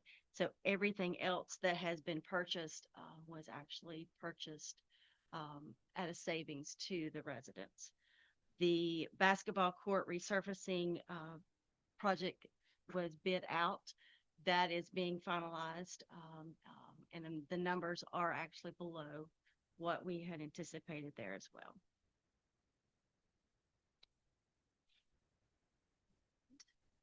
On the FEMA projects, at last council meeting, you approved a budget amendment to repair the North Loop. So that is now underway, as town manager mentioned in his opening remarks. We also received this week the $920,000 from FEMA to restore the riverbank. So they are beginning the work on that project as well. So I'm gonna turn it over to Matt to go over his FEMA update. Yeah, thank you. Thank you, Julie. Thank you so much. I'll let you drive if that's okay. It's fine. So just a few items here. As a reminder for everyone, FEMA looks at things in categories, right? And so that's why you're seeing them up here, because this is how we track them. Cat A, there was a lot of conversation about storm debris and whether or not, a lot of the work in the North Loop was going to be considered storm debris, or else we could rope it into which is essentially an emergency type category, or a part of our permanent project, which is under Cat G. So as Julie mentioned, through that budget amendment process, we've gotten confirmation through FEMA. And again, we have it in writing. I'll just say, I'll wait to get the reimbursement back to say confirmation, but we have it in writing that storm debris could be put into the permanent project list as incidental. So we have officially closed that Cat A storm debris project. Cat B is also closed. There are no remaining actions associated with that. Cat C and Cat D, that's really talking about culverts and drainage, as you can see. And so we've looked at, and staff has been pouring through multiple documents to try to go through the culvert study. And I dare say, I don't think we've ever looked at so many pages of culvert dimensions. I hope I never have to again. And we actually just got an answer back from FEMA. So we're in the back and forth right now with them about trying to identify the appropriate scope and cost for that. So there's still movement on there, just not as fast as we'd like. Cat E, even as of right now, we are waiting final determination from FEMA. I will say that even as of today, we were able to push that forward to the next step. There's only a few $1,000s that are there that were in discrepancy. So hopefully we can close that soon. Cat F is really talking about utilities. That's talking about the well and the well house in particular that's remaining on there. Again, we're talking to FEMA about pre-hilling conditions, as well as talking through really what the footprint is. So as council is well aware with the hazard prevention ordinance, the ability for us to not expand that footprint out, but we are looking at expanding that footprint up just a little bit taller, just because, again, a little bit better access points, et cetera. So we're working through what those cost structures are, but my hope is that we're going to be finished with that relatively soon as well. Now, the big category, I kind of went through all the other ones pretty quickly, but the big categories here are all under Cat G, park grounds and features. So right now, the tennis court still remains an appeal. So FEMA said at the time, we're expecting 90 days, and I think we're about at 120 plus days right now. So we're hopeful any day now we'll hear something about that. But we did read, for council's, to remind council, we did receive that OSBM grant of approximately just over that $500,000 mark to repair that, repair and replace. And so right now we're still working through that. That's going to be part of the park expansion conversation. So, depending on what that, if there's a movement of that, again, we're not in a position yet to make any decisions around it, but that we're waiting for the appeal. Plus we have those funds available. We're going to talk about that in for the FY27 budget. The expansion property damage, as you can see, even as of right now, it was obligated, totaling that $921,000. And as of literally just this week, funds were received. I tell you what, I don't know if we've asked Julie enough to hit the refresh button, but finally it came through. We're very excited about that. And so we have actually just kicked off meetings again with Jennings Environmental about how we're going to be best addressing that. Unfortunately, we did not receive blueprint resiliency funds at this time for the project. So right now we're looking at pre-Helene conditions only. Now, these are pre-Helene. These funds can only be used for pre-Helene type work. So there's no mitigation or anything that can be done here. However, we are exploring other grant opportunities, and we'll be hopefully bringing that forward to you all very shortly with the next council meeting or two to get your consideration, because there are other alternate funding sources that we are looking at to try to not just build back, but to build back stronger and more resilient moving forward. The North Loop repair, as we all know, and as we can all see by going out there, it's very exciting to see all the work that's being done there. And we're still on time and on track with the contract and everything else moving forward. So please, again, continue to keep up to date on our website and our social media. And then even as of just today, yesterday, earlier this week, we also got the baseball field obligated in a total of $161,722. This project, as a reminder, is really focused on repairing the drainage feature in the outfield, as well as there are some other items that need to be addressed as a part of that project. We've gotten it approved. We're now excited to see how to receive those funds, and we're already starting with our engineering firm TRC Engineering about moving that project forward and getting that out to bid. We're looking at a timeline around July for that, so that we can get through all the items that have all the planned events that are currently scheduled through, and then we can work on that into the July timeline. More updates as we finalize that as well. But hopefully, I think it was about 30 days for the $900,000 or so. So we're hopeful for a quick turnaround on the baseball field funds as well. I'm going to pause here real quick. I'm just going to look back at Nicole Sweater, Parks and Rec Director. Did I miss anything associated? All right, good to go. See, when I get the thumbs up, I feel good. All right. Julie, can you hit me off to the next one? Sure. Yeah, so we're going to just look at some other major projects and initiatives as well. I'm just really going to kind of hit on the ones that are really new for Q3. You can see the other ones that have been completed in other previous timelines. But really, we're still looking at implementation of a new payroll system. I've just had conversations with our agent firm to talk through what those potential options are. And my hope is that we're going to be slating that for FY27 implementation. I actually just had a meeting today with Mr. Malachek to talk through the AV system in the Commons Room. We do have what I like to call a phase one approach to addressing some of the issues around the AV. And so my hope is that we're going to be able to finalize that relatively quickly and that we're going to be able to move forward. So that's going to come in a little higher. The quote came in a little higher. The 3 quotes came a little higher than the 6,500, but it's within reason. And then we're looking at updated, like a phase 2 approach going into FY27. The communications tools for the town outreach, again, that was completed in Q3. That was the Rave Alert system as we rolled it out. As you can see here, what the annual and the annual costs are going to be. We've baked that into future years as well.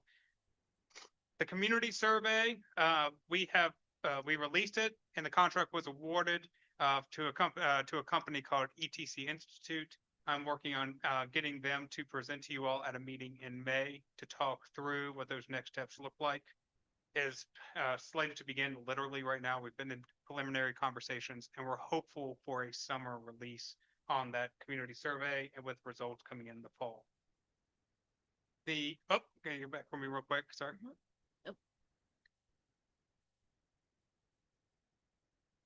And then the other thing I wanted to mention to council real quick right here, council did provide request looking at a council salary study. We have completed that preliminary review. We've been looking at our peers and benchmarks. We're able to talk about that. We can talk generally a little bit more tonight during the budget preview, but really during the budget workshop, we're going to be asking for your direction during the budget presentation, then the budget workshop, get your direction on a timeline, whether or not it's reasonable to you all, et cetera, et cetera. All right, thank you, Julie. Next. Under Parks and Recreation, as Julie mentioned, final cost is in, it's all completed. Very excited about that. And if you haven't gone out there to enjoy it, please do so. As you talked about, the space needs assessment is part of the larger park expansion project. The study of Hooper Lane has been, it's also looking at potentially moving out years right now. There's no updates for Q3, but we're also looking at, just from alignment purposes, moving it to another department. And then from the Create Scholarship Opportunities, that's actually a part of the conversation as we've looked at the budget process, is that we're going to be looking at further review in FY27. So we want to give it the time necessary to make appropriate decisions on what that opportunity looks like.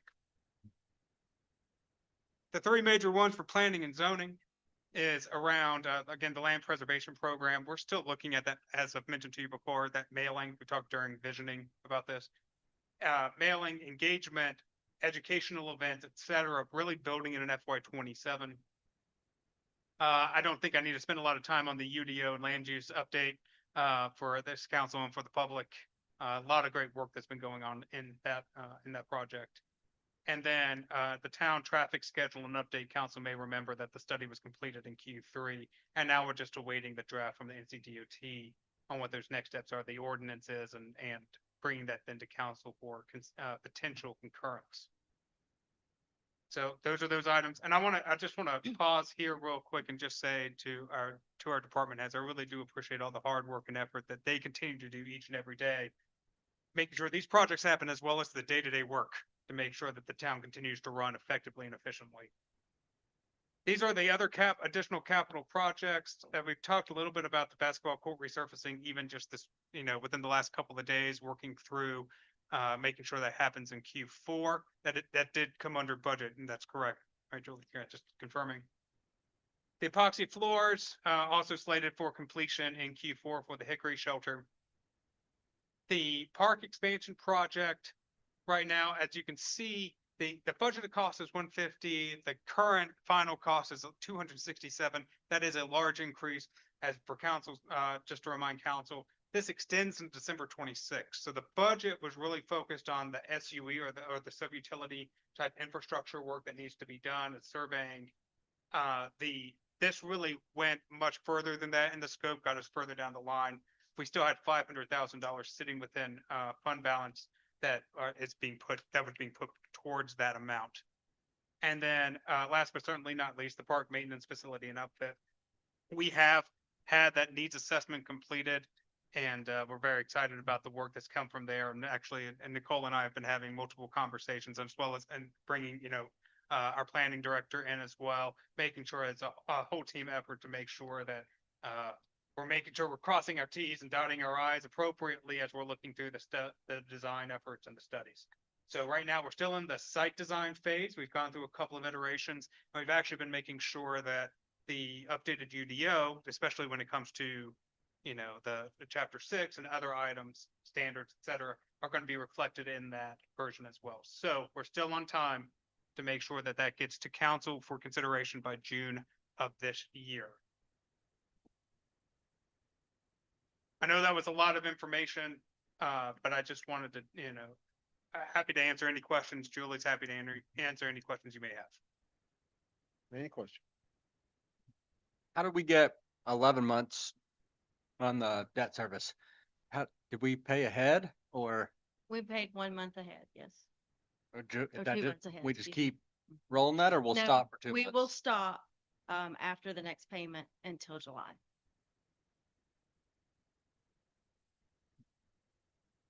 Anybody got anything else?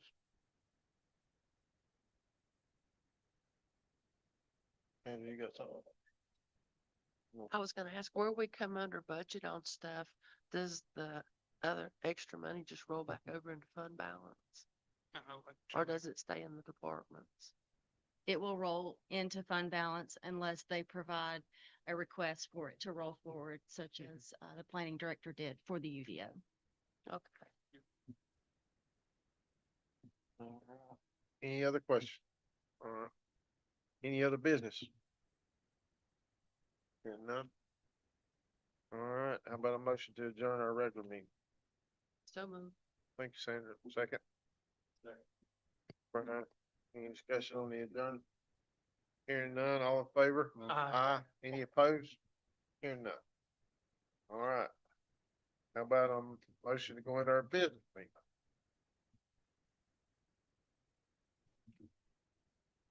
Brian, who about a second? I'll second. Thank you, James. Any discussion about going in this business meeting? Hearing none, all in favor? Aye. Any opposed? Hearing none. All right, we're in the business. Julie, I'm going to kick us off here. Then I'm going to quickly turn it over to you. All right. So, Mayor and Council, before you, there's one business meeting item. It's the FY 2027 and CIP preview. This is a new thing that we've added this year. We usually do a presentation, then we do the workshop, and then we go to recommended. I really wanted to provide a preview for you all this year because there's really a lot of discussion that I think needs to happen at the council level to help us with prioritization and direction, not just for FY 27, but for the next 5 years. And so I want to provide you all with information about where we're at, where we're thinking as a staff level after going through our review, going through visioning, looking at your priorities, and then moving forward. And so, Julie, if you go to the next one for me. I'm going to identify just a couple of the items, as you can see here, go through key terms, the schedule, talk about North Carolina local government in general, and then talk through any FY 26 accomplishments. And then we're going to talk about the 27 budget, which is really focused on the vision that you all have set during the visioning, as well as during the departmental requests and reviews that we've had. And then finally, we're going to provide you with a little bit of an overview. So just as a reminder for everyone, local government 101, North Carolina, fiscal year runs from July 1st to June 30th. There is no difference in the state of North Carolina between city, town, or village. They are considered a municipality. There's no threshold that makes one a city and makes one a village. If we want it to be the city of Mills River, there's a process for that. So, fund balance, as we talked before, assets and liabilities. It's really trying to balance to make sure that we have enough in our fund balance in case disaster strikes, that we're able to continue to operate on behalf of the community. The general fund is the operating account. Again, that's where we're going to be spending money, and capital reserves are our savings account. That's the easiest way to consider this moving forward when you see these terms. We've updated the 1 penny to what the projection looks like for FY 2027, and that is just under $234,000, so $233,900. So this started all the way back in February, mid-February. And I don't think there's been a day that's gone by that we haven't talked about budget since then. And where right now at April 23rd, you had a presentation of the nonprofit request and now this preview. Once this happens, we're going to take this information back. We're going to huddle up starting tomorrow morning, and we're going to talk through any changes or updates that need to happen, any direction shifts that we need to make. And on May 14th, we're going to come with you with a presentation. On May 20th, as a reminder, that's when we're going to get into the nitty gritty. We're going to be looking through line item by line item on major topics, major operational expenses, major capital expenses, to make sure that the budget reflects accurately the direction and the vision of this council. If it doesn't happen in those 5 hours, we have May 21st set aside as well. We'll make sure to feed you. All right. May 28th is the scheduled public hearing for this meeting. Now we can't adopt. We're not going to move to adoption until June, but May 28th allows there to be a public hearing, and then from that public hearing, there's time for council to continue to hear feedback from the community. Community can reach out, we can gather more information, and then come June 16th, that's the updated date that council has set at a previous meeting, June 16th, for that potential budget adoption. Now, if that doesn't happen, that's okay. We always have a backup plan. And then if that doesn't work, we'll make other backup plans. But the backup plan currently slated is June 25th, because we need to have a budget adopted by North Carolina law on July 1st. These are the current services provided by the town. I've highlighted the 5 that are in front of you right here. Those are the core services that the town does. And so in order for us to stay incorporated as a municipality, meeting those expectations, 2 of those are a public safety, fire protection, law enforcement that are outsourced via contract to Mills River Fire Rescue, as well as to Henderson County Sheriff's Office, where you can see all the other ones that are also provided by the town. Early this year, after a long process and a very fruitful process, town of Mills River also adopted its first strategic plan. And so also as a part of this conversation, we're going to talk about prioritization. We're going to talk about, making sure that the direction that you all provide is reflected both in this plan that you've presented, as well as for the future needs of the community. And so I'm not going to harp on this for too long. You know that I can. You know that I enjoy talking about strategic planning, but I'll save you for tonight. No, what? I'll save you for tonight. Yes, sir. So we're going to go into the FY27 proposed budget here as of right now. We're looking at FY27 in a vacuum, only the next fiscal year right now at this part of the meeting. As I asked this year from council to identify areas of focus, which is what we consider the council's priorities and their strategic direction when we're trying to put together a budget. You all have identified 3. The first one is attract, retain, under the goal of attract, retain, and cultivate an engaged workforce. Council directed us that we really needed to focus in FY27 on at least 85% of staff are satisfied with the training and development they receive. The second goal of fostering recreational opportunities for all ages and abilities. The objective to activate a minimum of those 20 acres of park expansion property as identified through the park master plan.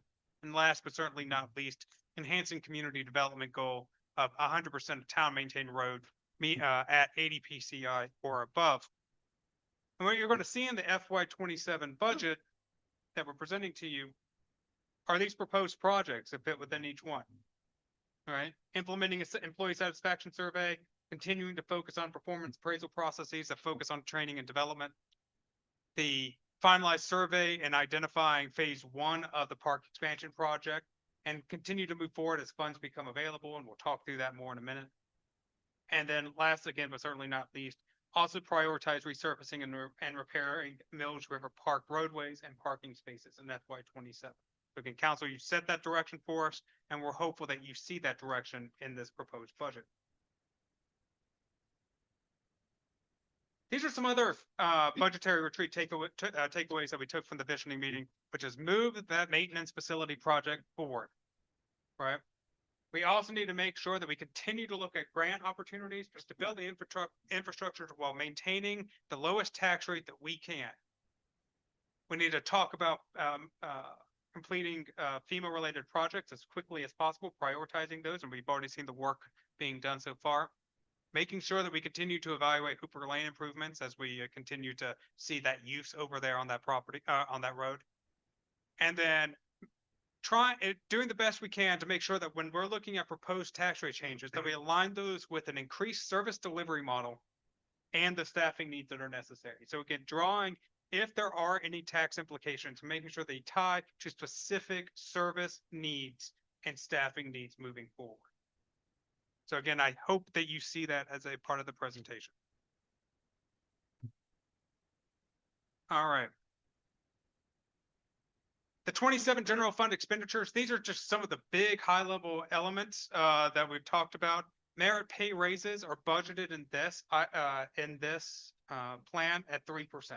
Now that is an up to 3%. Again, as a reminder, the performance appraisal process has a 1 to 3% rate pay range in there, but we're budgeting conservatively at the 3% range. Very similar to the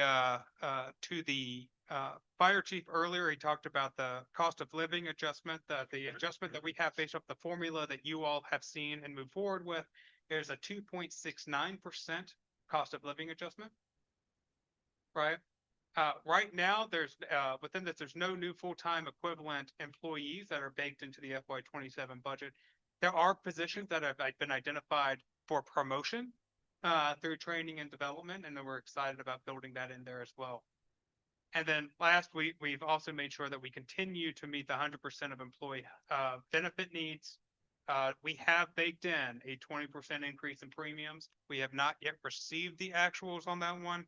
I hope that we're high on that 20%, but that's the high that we've heard so far. So we're trying again to be conservative in that approach. Julie, I'm going to turn it over to you to talk us through the next slides. Okay. Thank you, Matt. So before you have a comparison of the budget last year versus what is proposed based on your priorities for 2027. You will see that the largest difference in the expenditures is your capital expenditures. Those are your park expansion requests for phase 1, as well as the maintenance facility needs. And then there are some specific department requests that are included in that, and we'll get to those specifics shortly. The one item that I will bring to your attention is the police department number. We do not have a number from Henderson County Sheriff's Department yet, so we have estimated a 15% increase just to be conservative and to plan accordingly, so that once we have that number, hopefully we are overstated by that. And if I may just jump in there real quick, Julie, that the 15% sounds drastic. We landed on that number because there was some specific legislation. Yes, so the General Assembly requires that as part of the 27-year moving forward, that there is a shortfall in the General Assembly for health insurance premiums that the municipalities and the counties will now be required to pay.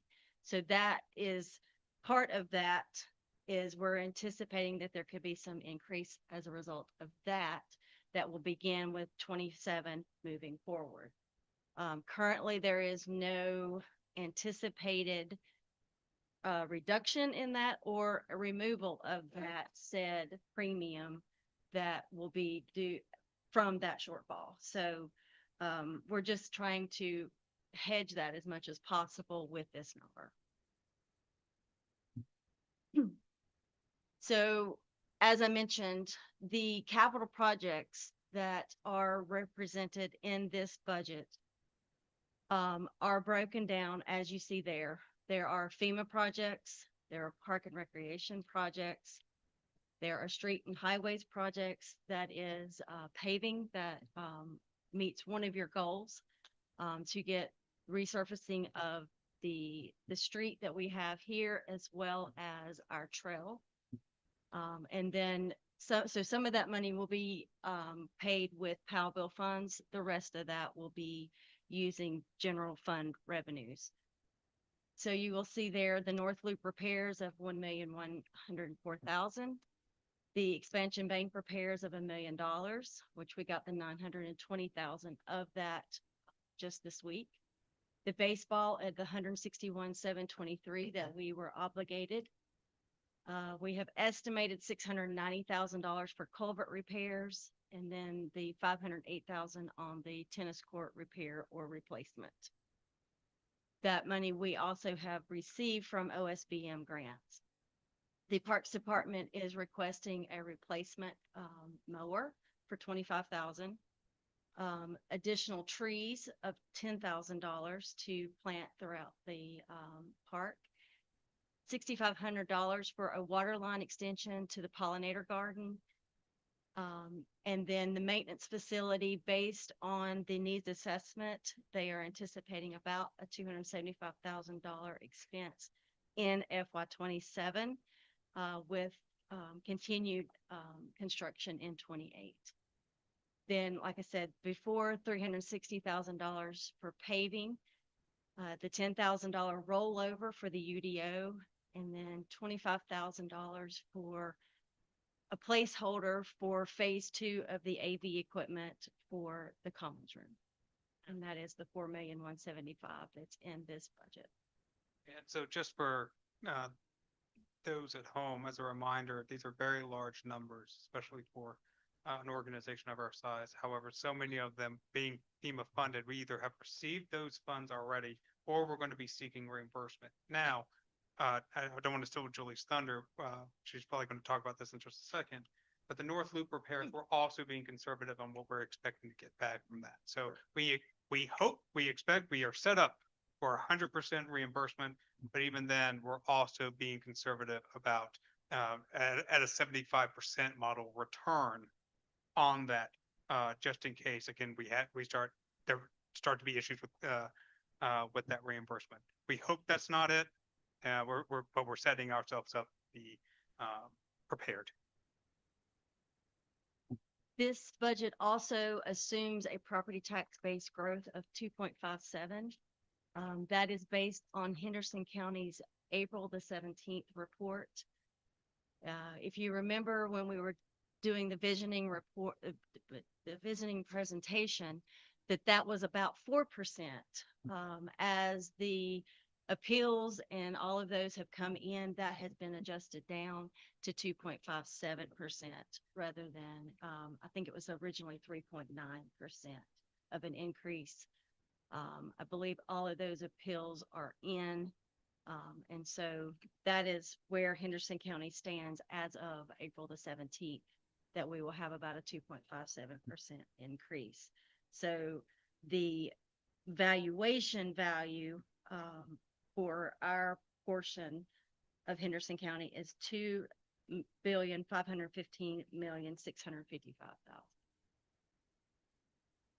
This also assumes an increase in our sales tax of about 5%.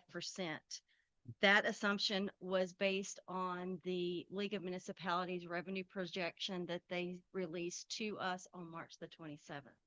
So you will see that this recommended budget takes that into account, as well as the ABC revenue. That is your privilege licenses for the ABC licenses in Mills River. The fund balance allocations that you have in this particular slide show you where we stand as of March the 31st. Our available fund balance is $6,759,491. That is at 84% of our budget, again, on general fund expenditures.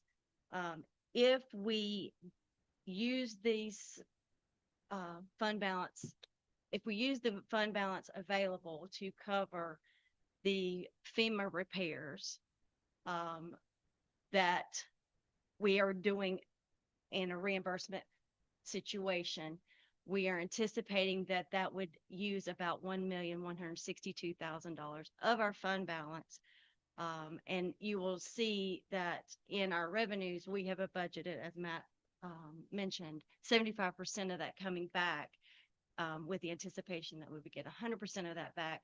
But we just wanted to show you what that implication would be by choosing to do the reimbursement basis rather than getting it approved to do the North Loop repairs. I will mention that you will see that the fund balance numbers that we present further in the presentation are less than what you see here, because we're trying to be more conservative in that analysis. So on this slide here is your baseline. This shows that there is no tax increase. This is at 17 cents, which is where we already are. So that assumes no tax increase. In that intergovernmental revenue line item of $5.4 million, $2,612,000 is what we anticipate getting back from FEMA, plus the $508,000 that we have already been awarded from the OSBM grant for the tennis courts. So if we get 100% of the FEMA on the North Loop, then that number will be higher. But we have, as we mentioned previously, we have budgeted 75% of that $1 million coming back. The total operating revenues based on this baseline budget is $10,077,380. $180,000 is the money that we plan to use of PAL bill funds to cover the allowable PAL bill expenditures in that paving project of $360,000. And that's just an estimate because we need to work with the planning director to make sure that everything that we are thinking will be covered would be included. So that number could be adjusted up or down depending on that evaluation. The baseline budget for FY27 shows, as I have previously mentioned, $4,175,223 of capital expenditures, mostly related to the FEMA projects as well as the beginning of the maintenance facility. So the total baseline general fund expenditures is $11,409,269.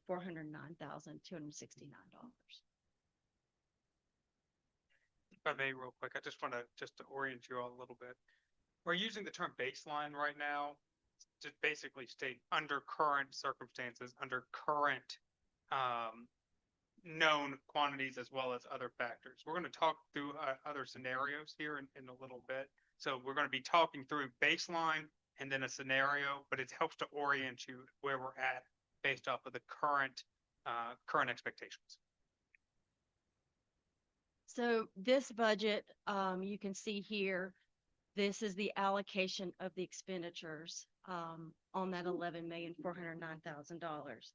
37% of the budget would be spent for capital, 3% on debt service, 22% for fire, which is just a pass through of that 10 cents on the tax rate, 11 cents on for police protection, 8% for administration, 2% for the property tax department, 1% in information technology, and parks would be 7%. So you can kind of see the bulk of the money would be spent on capital, fire, and police protection. Yeah, and so council may remember during the visioning meeting, we had talked about where the majority of funds are spent within budgets, and especially around the majority of where property taxes are spent. And so right now, we are currently a little over the core value of fire and police being covered wholly by our property tax. We rely a little bit on our sales tax and other tax revenues for that. As a best practice, we want to make sure we want to try our best to get to at least property taxes covering that, because property taxes are what we can control. We can't control sales tax. We can't control environments moving forward. I want to we're gonna set up for the next 5-year financial forecast, but I want to take a couple minutes here real quick to say the when we when coming here as your town manager, one of the things that I remember talking with you all as council is to say, making sure that we put together a full 5-year forecast that involves what potential implications are, not just on our CIP, but on all of our operating costs, all of our expenditures, all of the known quantities that we have moving forward. Because, we can, if we're building, a maintenance facility, you have to turn the lights on. There's a cost associated with it. There's going to be equipment needs. There's going to be, if we expand the park, you're going to need somebody to maintain that park. Those kinds of pieces that are baked in that most of the time normal CIPs don't include. What we're presenting tonight is a full 5-year financial forecast based off of our current models. The other thing I want to mention is that right now, as you all know, the General Assembly is currently considering an amendment to be added to the ballot in November around property taxes, and essentially the public, in order if they vote to approve that amendment, would give authority to the General Assembly to potentially put caps on property tax increases of local governments. So now we don't know what that would look like. We don't know if it's percentage based, if it's tax rate based, et cetera. However, that is a reality that is baked into the news, and that's something else. So it's not baked into any of the forecasts in front of you. It's just something I think we need to acknowledge that is moving, that there's some movement around that. So Julie, if I may, just go to the 5-year financial forecast. There are a couple of elements here that I really wanted to focus on. The FY27, the picture looks healthy. It looks strong, as we've shown there. We have a lot of projects moving forward. However, as you all know, it takes years for projects and initiatives, and if you're not planning correctly now to move forward, you set yourself up for a lot of stop starts and projects and initiatives, and I would just say a lot of consternation around major initiatives. And so that's why we're looking at the full 5 years. There are a couple key elements here that we really focus on. The fund balance staying over 60%, and it's really 65 to 75% is really where we want to stay within. And so that 65% is very important to us. Operating margins, we want to remember that 85% operating margin is very important for us. Again, that's council's direction. And then making sure that our debt service ratios are within safe levels. We also wanted to make sure that we incorporated the staffing forecast for the Mills River Park expansion and any other 5-year capital improvement plan items through our budgeting process and through council's prioritization. We have a couple of key assumptions here. We did look at a property tax growth rate of 1%, and an average annual increase in base salaries of approximately 4.5%. Again, that's merit and COLA. We have no idea what COLA looks like each year. Hopefully that continues to go down. And then 2% inflation rate in operating cost as well, baking that into our cost models. So again, we're going back to the baseline. FY27, we've talked about that. What you're about to see, though, is what the 5-year forecast looks like at that baseline. That baseline is keeping the tax rate at 17 cents. The phase 1 of the park expansion would be moving in FY28. The request has been from our firm that they're going to be ready in the fall to move forward with really that type of the utility type work and getting boots on the ground with some type of temporary to permanent type trail system or some other item that council will be looking at in the future. We have that slated for FY28, again, just based off of the requirements that are within the baseline. And then, but I really need to focus on the FY28 piece because we have a part of grant that is associated with that. We need, in order to meet the obligation of the part of grant, we need activity of some sort on that property in FY28. That's why $750,000 is set aside for that. The construction of the maintenance facility is completed in FY29. This is based off of the latest projections that we have had from WGLA, our partner on that one. That is, if we continue to stay on track, there's a large site permitting process that they have promised me as long as they have shown it. But but it's slated for the beginning of FY 29, so you're gonna see that there's a bake-in of FY 28 and 29 construction. The North Loop Repair Project is slated to be completed in 28. I'm sorry, completion of the North Loop is actually 27. I apologize for that. That is a mistake on my end. That'll be over in August, hopefully. But a repair of the park expansion riverbank, that $900,000 that we talked about, is also slated for next year. And then the tennis court replacement is slated for next year as well. All right, and then the town hall expansion, which again was a priority, one of the priority discussions with council, which was where are we moving forward with town hall, isn't slated until FY 30. So FY 30 is the study, and FY 31 is where we were able to fit it within the baseline. Okay, so again, trying to balance those priorities. What's not included in what you're about to see is the Mills River Valley Trail pre-engineering and construction. So we got great news that the 10-year requirement around Mills River Valley Trail is no longer in place. But right now we have neither the pre-engineering or construction built into this. Phases 2 through the completion of the park expansion project is not within this baseline budget you're about to see. That is $750,000 for the park right now in its entirety. Again, getting people to use that property by FY 20 in FY 28, but further work is going to be outside the 5-year horizon. And then acquisition of available property for future governmental activities. Again, that's one of the items that we've discussed every year. We have an objective to identify potential properties over the next few years, but there's no money to actually act upon that. And then increasing service areas. Council, you all have talked to us quite a bit during our visioning about potential increased service needs, et cetera. I hope the community survey helps to guide us on that discussion moving forward. But as of right now, there are no increased service areas built within this budget. Julie, take us through the next one. And I don't know, it's going to be, I would recommend looking at the papers here. I know it's a little bit small on the screens. So this budget preview that you see here shows you 27, 28, 29, 30, and 31.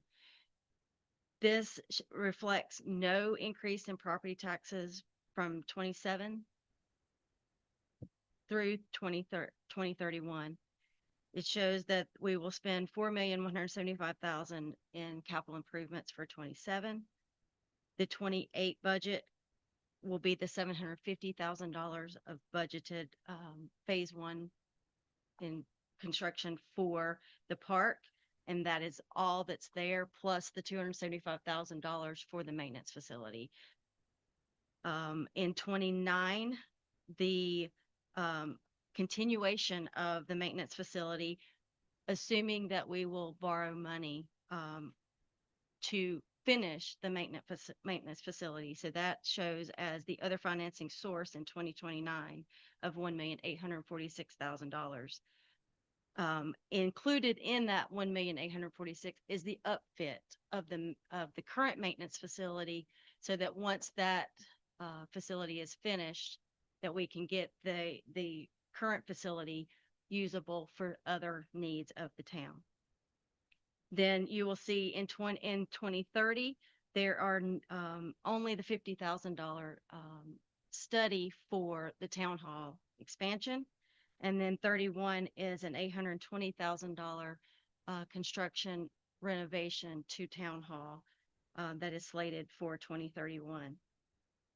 What we tried to do in this presentation is to show you what these items would do to your current fund balance. Keeping in mind that council has requested that between 60 and 75% be kept in fund balance available for general fund expenditures. In doing that, we have several funds already set aside that are restricted for these projects. So we have shown that we are using those funds each year. So you will see that we are taking that into account and reducing those restricted funds each year to cover these expenditures to meet council's direction. And so you can see that this shows that in 27, we will be at 95% of our budget. 28, we'll maintain about a 98% fund balance available, all the way through to 2031 of 76%. The one thing that I would like to bring to your attention is if we leave the tax rate at 17 cents, in as it is in this baseline, that in FY 29, our general operating expenses will not be covered by our general revenues. Our general revenues are estimated for FY 29 based on the assumptions that we have at $7.2 million, and our operating expenditures at $7.3 million. Yeah, just if I may, Julie, just real quick on this. Just to orient yourselves, council and those at home, on the right-hand side, when we're looking at the unrestricted of total operating budget, that's the percentage that we're really trying to pay attention to, right? Because that's based off of the available funds. So as Julie mentioned, we are trying to bring down those capital reserves because those capital reserves were defined by council to use for these purposes. So we're focusing on that first. But I can't stress enough the concern around the operating expenditures exceeding exceeding the revenues. And the reason why, going back to my previous statement, is that in order to expand upon, the park expansion project and other types of items, there are going to be staffing requirements that are associated with it. And Julie, I just want you to real quick mention those, mention where we expect to hire, which is that the hiring is associated with when those lines come online, right, at the same time. And yet, hearing myself is tough. Yes. But it's just very important, because you don't want to use fund balance to balance your operating budget at minimum. Because at some point that fund balance is going to run out and you're still going to have operating costs. So Julie, go ahead. Can you remind us what the, yes. So in FY 28, the completion of the maintenance facility will be done. And so we're anticipating hiring a supervisor for, setting up phase 1, and getting the maintenance facility where, they would like it. So that is the first, added full-time employee there.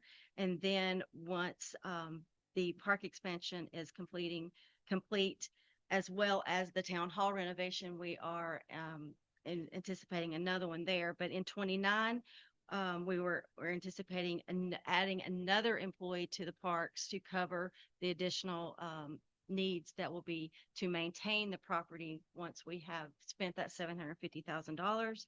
And then once we have the park expansion, the town hall complete, we're anticipating we may need another person probably in our planning department.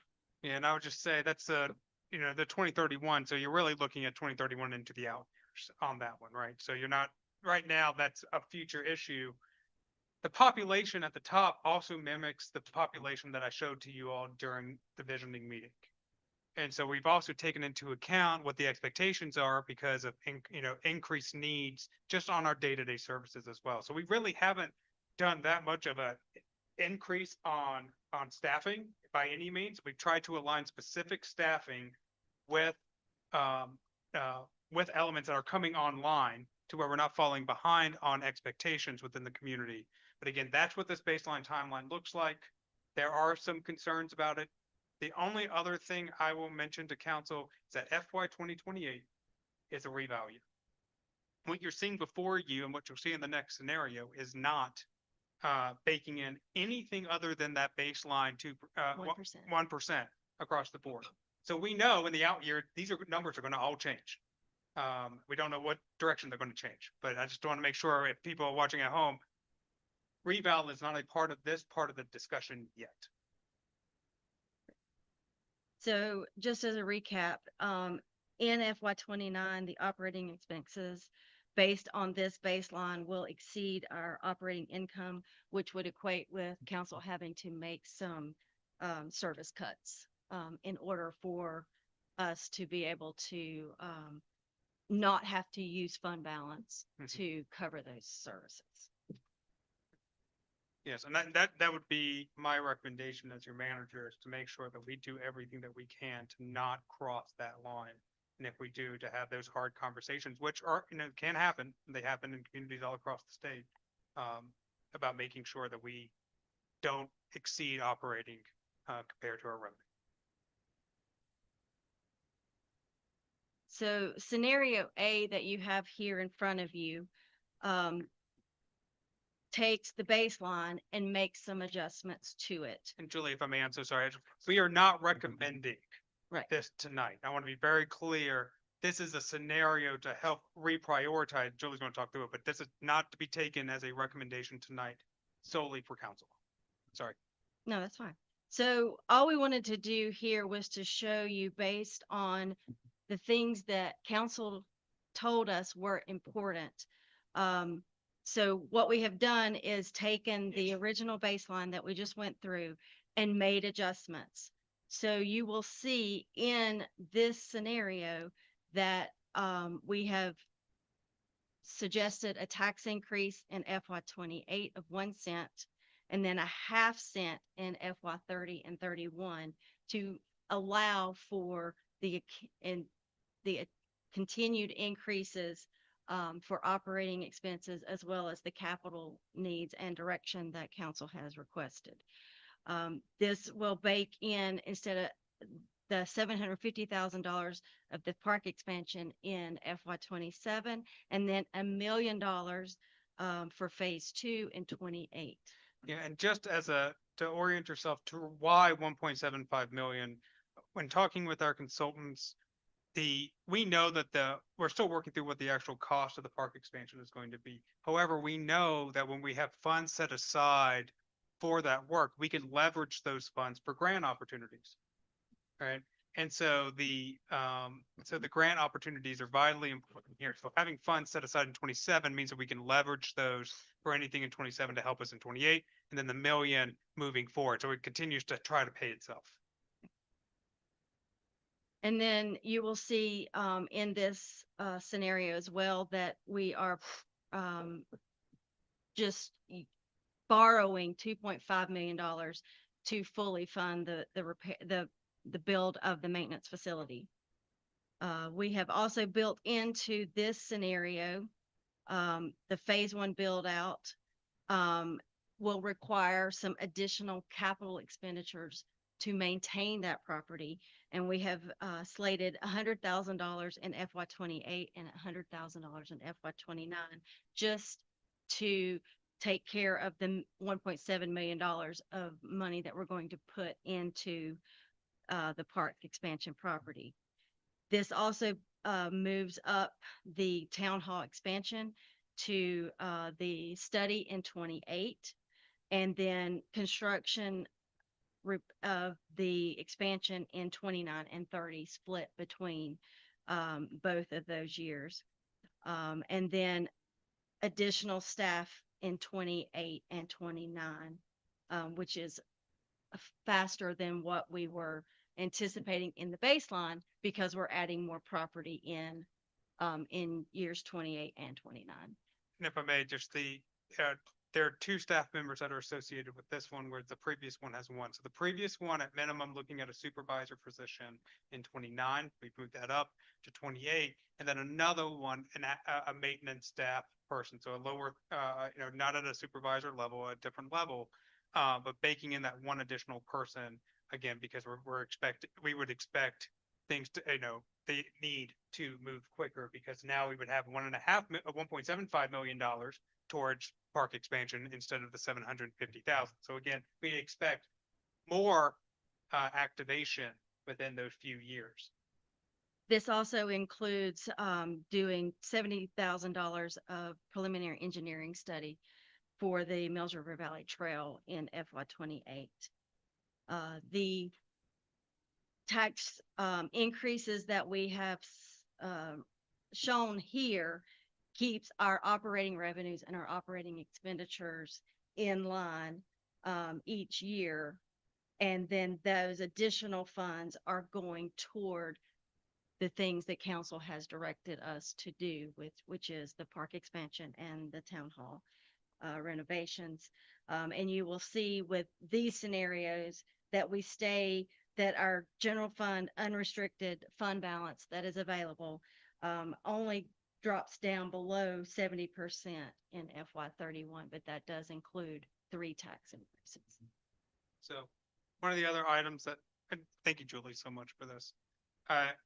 The debt financing of the maintenance facility, again, council directed us during the visioning meeting is looking at that because again, not really a lot of grant opportunities for the maintenance facility. How can we move that forward?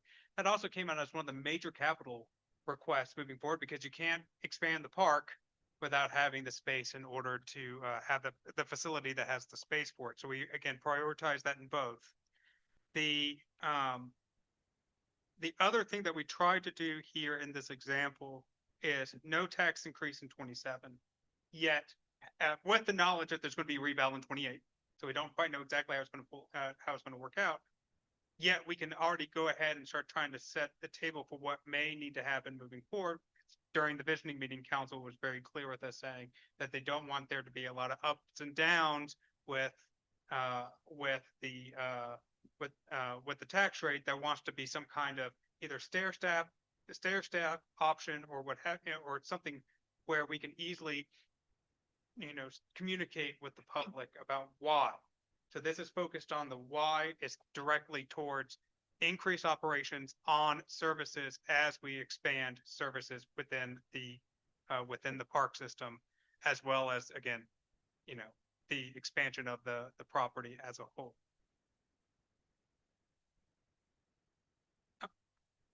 We're going to go back here in just a minute. I want to make sure we hear from you, council, because again, this is your budget. Our goal here as staff is to make sure that the budget reflects your vision and your priorities.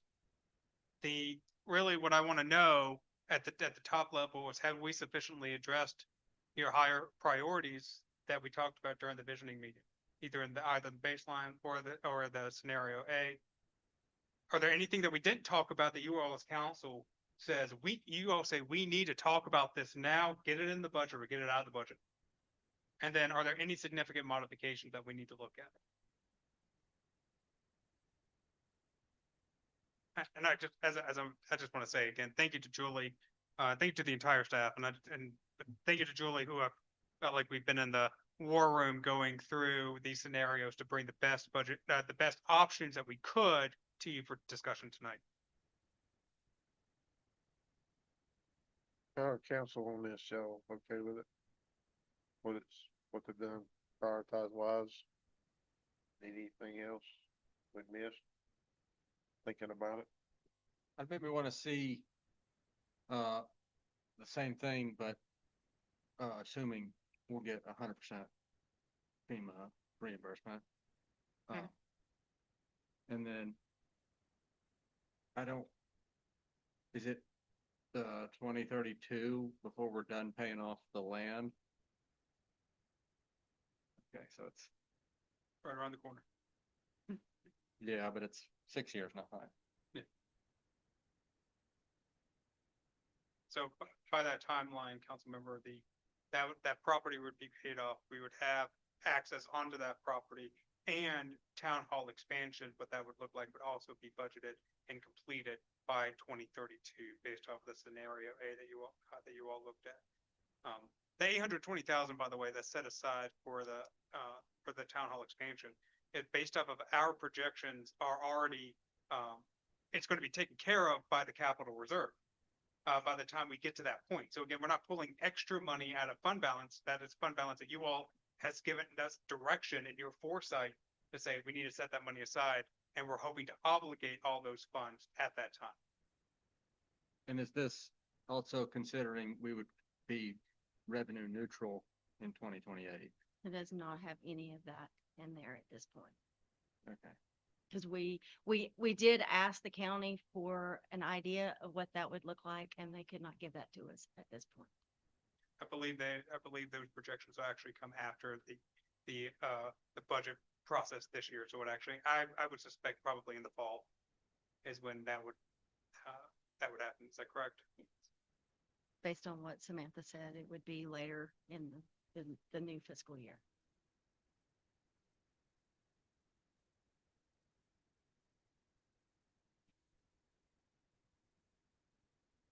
Good with it? Anything else? It's never quick enough. I'm a business guy, so you're like, yeah, it's gonna be 5 years. 5 years, all this. I will be. Wouldn't really- To think it's 5 years, all this, and we're not doing anything more than there, it's not a.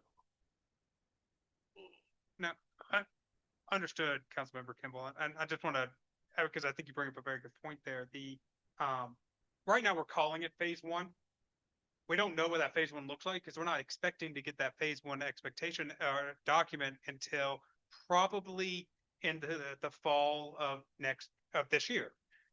So it just depends on how expansive we want phase one to be is what I'm getting at. Is right now, phase one is slated for FY 28 with a total of $750,000. So it'll be a smaller phase one approach, whereas the scenario A provides us, again, no changes within FY 27's tax rate in this example, but we could allocate those capital funds earlier. And so within that FY 27 and 28, you're at 1.75 million. We can really have more conversations on what phase one looks like. And four. Getting the property paid off. In what, 5 more years, 4 years? I mean, that's a major accomplishment. For sure. This other part took a while. You know, and even the loan on this building, you know, I can't remember, it was 20 years. Paid it off early. So we have a way of doing things and making it happen. So I look for it to keep working on that through here a little bit. Maybe coming a little quicker than we might think. But just know if we have any downturns in the economy or anything like that, everybody just needs to be prepared to pull the reins back a little bit. Absolutely, Mayor. Now, that's why we have been focusing so much on the available fund balance. So one thing we don't want to do is jeopardize any of the sound fiscal policies that we have in place by dipping too low in that in that fund balance to ensure that, as you mentioned, downturn in the economy, we're still going to be able to meet the service needs and expectations. Yeah, I don't think under any circumstance we need to go under the 60%. But I do think 98% is a little much. Yeah, we do need to spend a little bit. Yeah, and this scenario A approach does get us down over time, which again, if there's a downturn in the economy, we could turn the spigot. Yeah. But it still gets us to your point, Councilmember Cantrell, well taken, of getting that fund balance down into a level that the community could see those funds are being used for, future improvements. Yeah, and I appreciate you baking it in there responsibly. Thank you. If I ask a pointed question, we have shown within that scenario A example tonight where, like I said, 27 is not touched, but we do plan on there being, again, under a very conservative approach, a need for potential tax increases moving forward. I want to see whether or not this approach meets what council requested during the visioning meeting, or are we off base on that we need to make adjustments, and what the general feeling and appetite is of what we presented to you so far. Because if we need to make adjustments, we're gonna get together tomorrow morning and make those adjustments quickly because we want to have that time. So your first one is not till fiscal year 2028. Your scenario is 1% then, correct? Yes, sir. I'd say, since I'm not on the ballot, you probably ought to leave it like that for the constituents that are on the ballot. I'll speak for me, but because I've been in that position before. Does that make sense? It's no when it's signed to it. Well, if I may, I would say Well, I that, forgot about that. FY 29, which is the next election cycle, there is not a proposed tax increase on FY 29. That tax increase would happen in FY 30. That may be coincidental. I'll jump in there. I like this, not because it's an election year, but I think we need to show, hey, look, we did this, we can physically touch this. Now, we're going to get to it next year. I do feel like we've said that a couple times. I think it's time to put our money where our mouth is. That's my turn. I'm good with this too, but I have a little heartburn when we keep spending money on the same thing. And the sound system in this room is one of them. We've addressed this. This will be the third time since I've been here. And one price tag on it was astronomical. And if we can get it fixed for this price and it's a one-time fix, hopefully we're not going to have to keep doing it. And we've had other things that kept needing repaired. If we do that, then we're saving money, which is going to add to the budget. So I think we need to be, if something keeps costing money, I think it needs to come to council and let us know rather than just keep trying to fix it and throw water on it. I mean, at some point it needs to be addressed, and I know we've got a whole different staff from when that was going on. So that's just hoping for the future.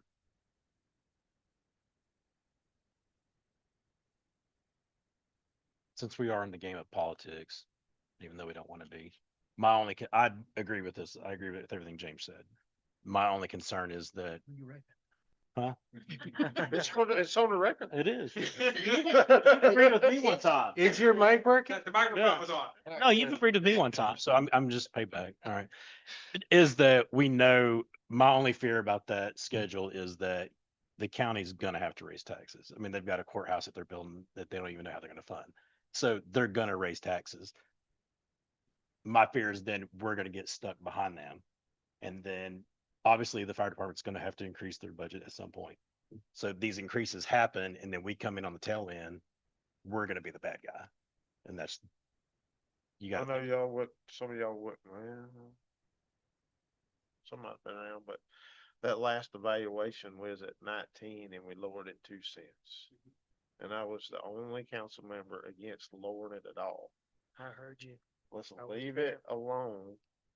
Everybody's used to paying, but it's that they're used to looking at that 19 cents. We could save them some money, but we're gonna need it in the future.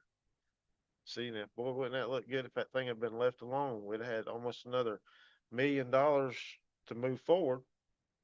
Plus, we'd had them 2 cents already out there going forward. We wouldn't even be talking about this. I know it from a taxpayer, and I had them do something. It was like, I don't know, $38 to $42 a household or something at that time.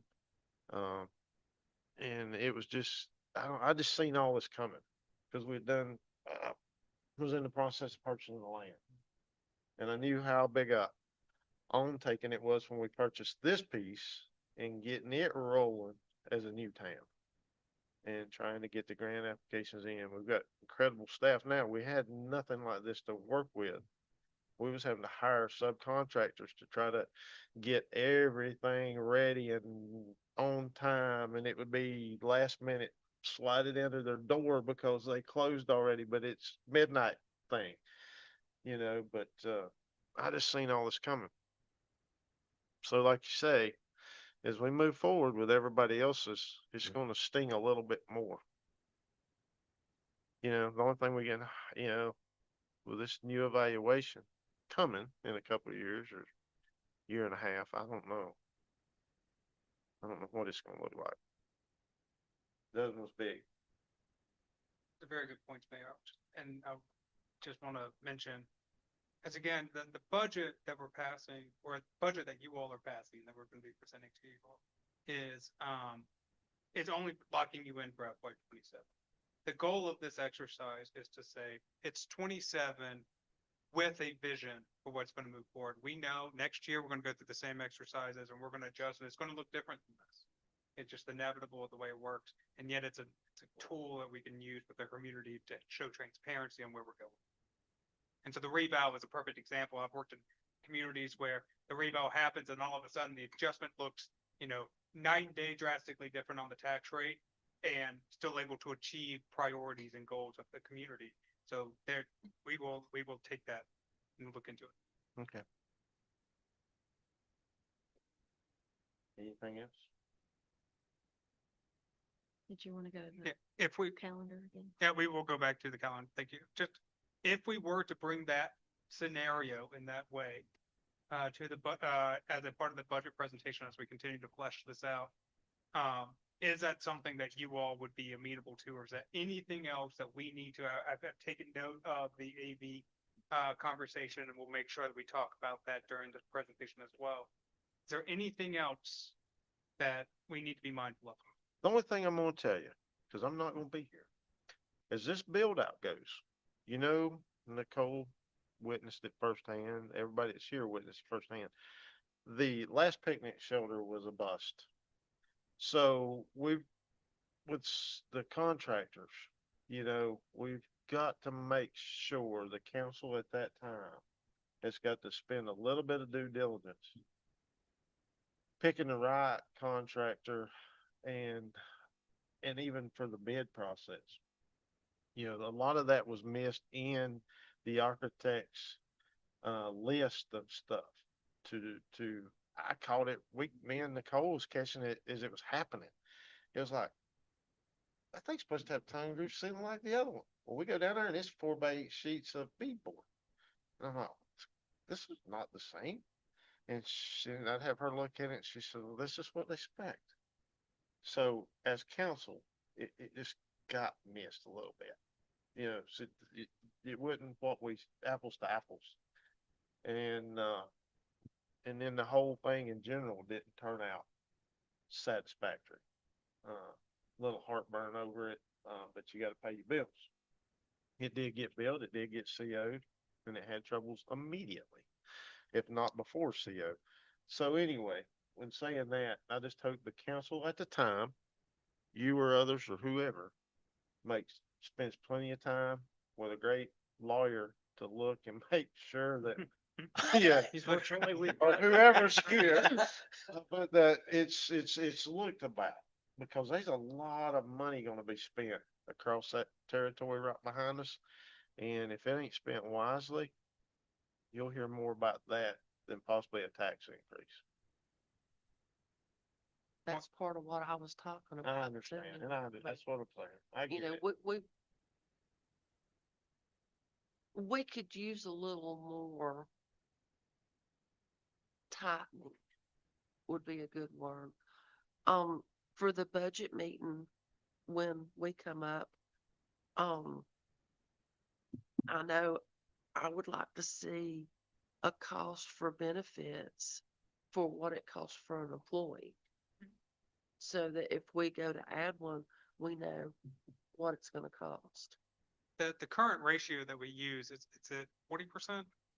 40% of salary goes to, right now, based off of our projections of a salary. So again, Right. $100,000, base salary would be $140,000 worth of total benefit. Right. Well, no, the town pays all the insurance and the dental, all that's a big perk.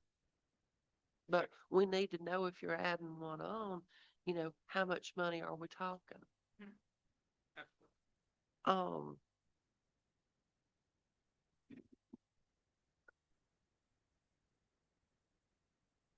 Do we have any work now that we subcontract out? You further define that for me. I know which type of work you're requesting. Mowing, parks work.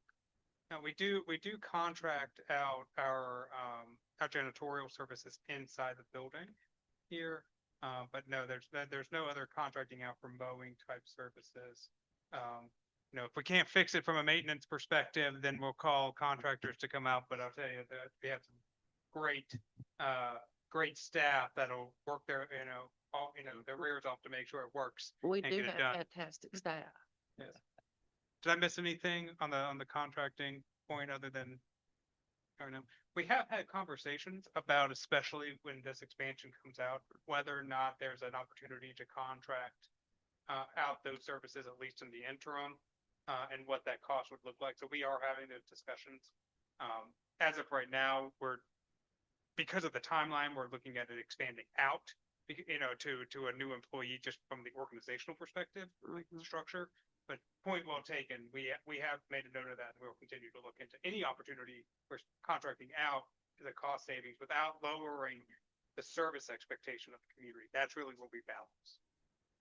And did y'all figure in for maintenance of sidewalks being put in?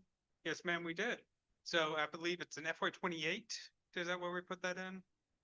Yes, We put in, I believe it was 30,000. yes. $30,000 there. Now we hope that the sidewalk that is currently being built won't need that for easily a few years, but we've started slating that in there as a placeholder for the cost. And then we know as we move forward, we're going to obviously have to increase that. Now, using alternate funding sources like PAL bill funds and other sources where appropriate would also help to balance that out. But we will be maintaining the one that's gonna be built now, right? Yes, ma'am. Okay. Per council ordinance. Anything else? I'll just quickly mention here, we did mention May 28th, and this is why we have an attorney sitting beside us right now as it's checked us that May 28th is not going to work with the public hearing. So we are going to come at a different time. As a reminder, June 11th is going to be focused on the UDO. So that's why we put June 16th as potential budget adoption. Would council be, I just want to get a pulse from council real quick. If with May 28th being too soon now on this, right? Then, or do we can push the public hearing and potential adoption onto June 16th, just like we have in the past, and just have one agenda up. Yeah, that's fine. Is that okay? That's Yeah, fine. that's fine. Mhm. Okay, we'll do that. Well, it'll happen. Okay. So The May budget, but the budget work session. What time was that again? 12 to 5, 12 to 5. be in here, and we'll have a kind of like a little round table. Okay. Good business. Sorry. I'm good. No, we're good. Just side map. I felt like there was a little bit of a quick move to potentially, so I was just going to say that I think that there may be other business item as well. Okay. Yep. Any future agenda items?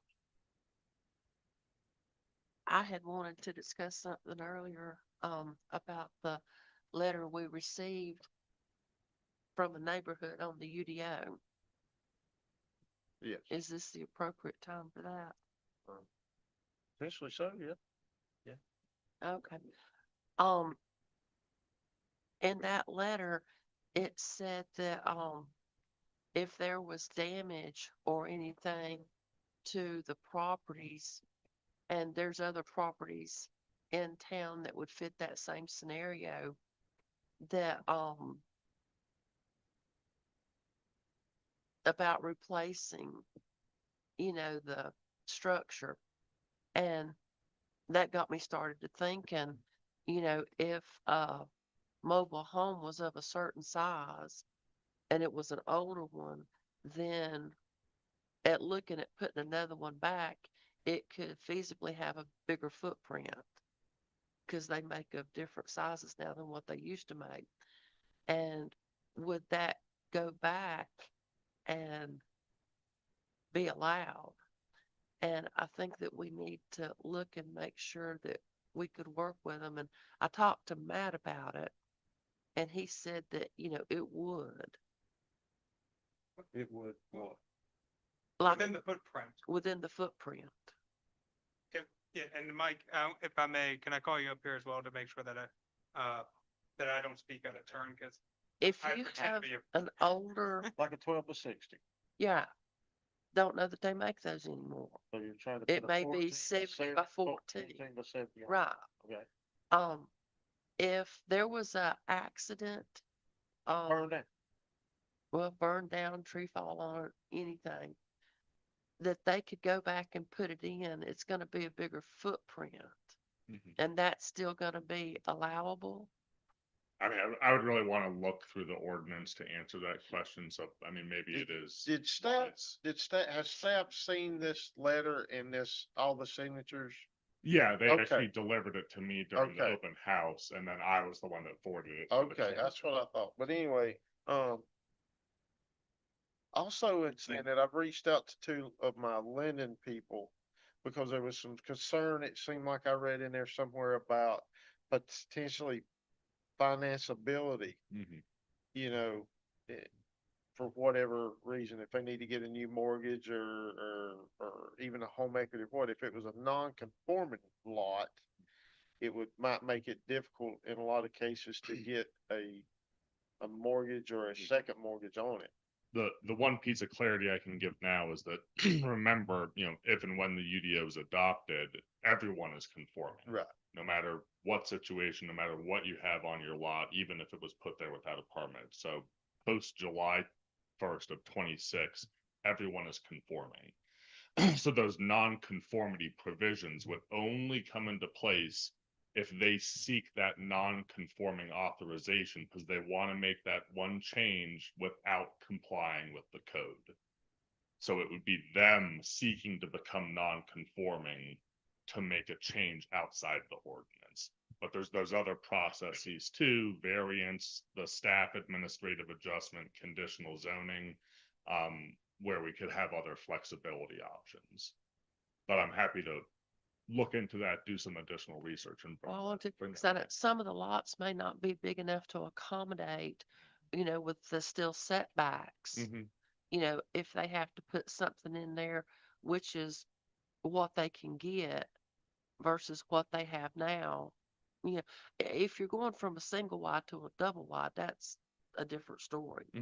But if you're just trying to replace what you had with as close as you can get, without them having to go through, once this is all said and done, if it's years down the road, without them having to go through the Board of Adjustments or anything, and it costing them money. So let me ask this, do we see an opportunity for staff and the UDO consultants to take a look at this particular issue? Because it ain't only that one. There's tons of them. There's multiple. Well, and remember, Woodscape is non-conforming now. Sure. Because they are all 1/3 acre lots Yeah. that don't meet our 0.69 acre Right. minimum lot size requirement. So I mean, there are a lot of non-conformities there already. But again, with the UDO, they become non-conforming. They would become conforming. Excuse me, become conforming. And would only become non-conforming if they wished. Gotcha. But yeah, I'm happy to research that further and bring that back. And we were gonna wait and ask legal counsel here tonight on the loan, if, would you know anything about that? No, I don't think that when and if the ordinance is adopted and all lots uses become conforming at that time, I'm not sure what the strategy of a loan officer would be looking at whether or not the use is legal non-conforming, or conforming doesn't satisfy the minimum requirements. The underwriter's going to have to take all of that into consideration. They take it all into consideration for all of the non-conforming lots now that already exist. Right. And I don't know that it has a negative effect. Because if it's right now, if it's a legal non-conforming, it doesn't, it's still conforming. I mean, you're allowed to continue to. So can I ask a question? If something happens in one of those mobile homes today on a currently non-conforming lot, if where it's destroyed has to be replaced, they would still have to come, right? They can't, because it's non-conforming now, they can't get a larger footprint, correct? Yeah, and that was actually brought up in the fire department rezoning hearing. You've got 1 year to build it back. And Mhm. the fire station missed So- that because they putting their plans together, but you cannot expand. So right now, Mhm. they can only go back with the same size mobile home, right now. Mhm. So if we say, you know what, forget it, we're getting too much pushback, we're not gonna do this UDO thing, $189,000. Okay, they still cannot get a larger mobile home on that lot without going through the same procedures that will be available.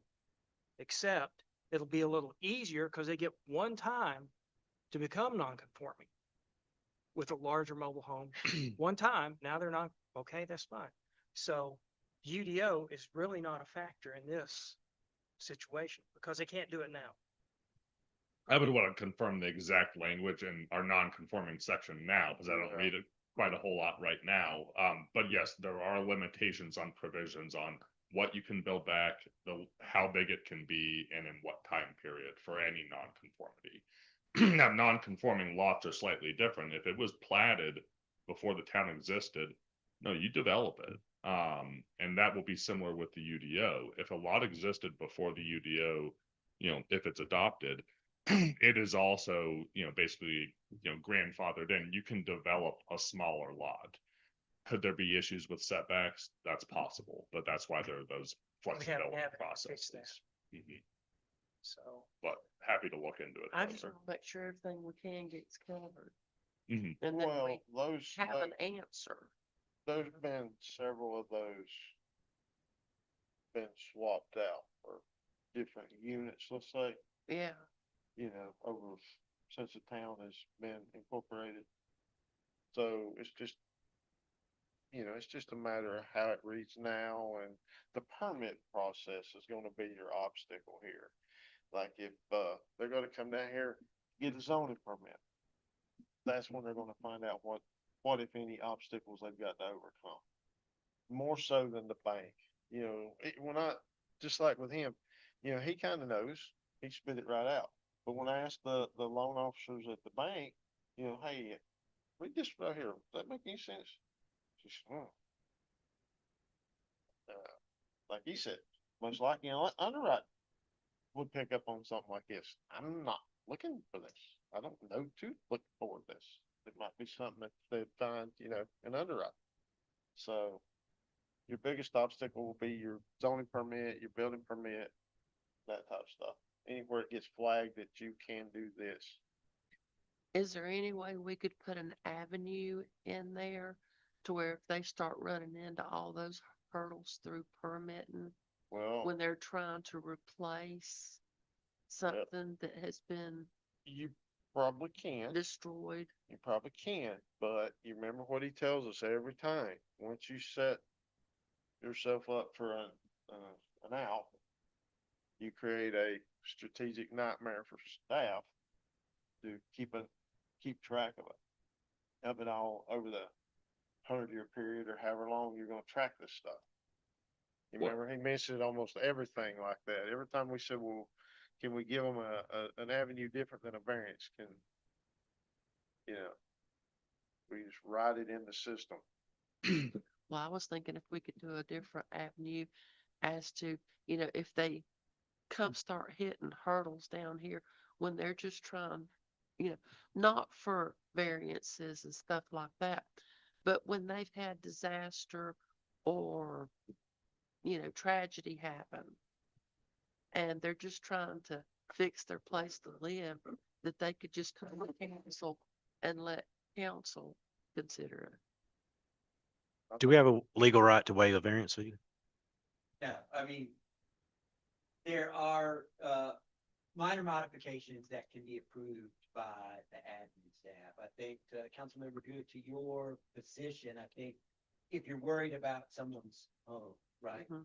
And that's what you're really concerned about, there are probably ways in which you could modify the language of the proposed UDO to say that if this lot or I don't know how a residential structure would be basically non-conforming at that time. Everything gets conforming, but if it affects your residential structure, that Primary staff would have the ability administratively to allow a reduction of 10% in a setback.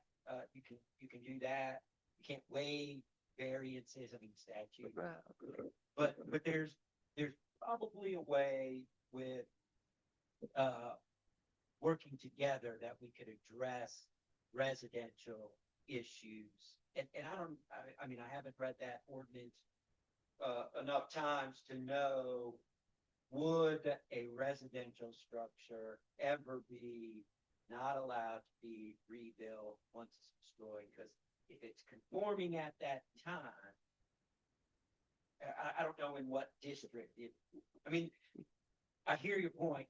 It's very hard to try for me to imagine like under what scenario we're considering that, because if it's in a residential lot and it satisfies the setbacks, it would be permitted by right. But yeah, there's probably ways administratively to reduce the burden to allow for, if the mobile home was 16 by You might, 60 and now it's yeah, 17 by. yeah, 12, yeah, exactly. So 12 that's by what I'm saying. I just 6. want to make sure that that's good. Yeah. I mean, I mean, there is. I guess it's a they're, difficult question, but I think it's an easy fix.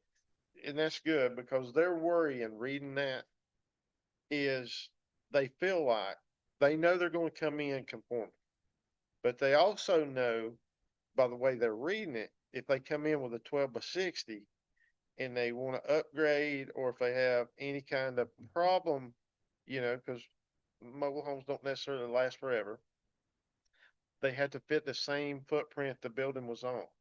So they can't go to that 14 by 70, the 16 by 65s. So they're like, they're a little bit worried about that. And then all of a sudden, if they do go larger and it's allowed, then they become a non-conforming lot again, which gives them what they feel like will be a financial burden of getting the thing mortgaged. Is kind of how I read into the whole 2 or 3 pages.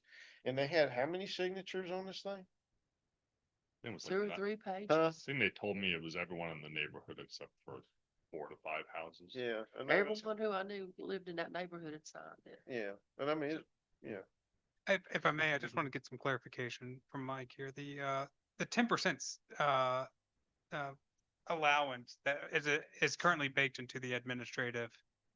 There are some administrative tools that are already Sure. in there around setbacks and others, correct? Yeah, there's the administrative adjustment in the UDO now allows me to make a 10% dimensional change or reduction.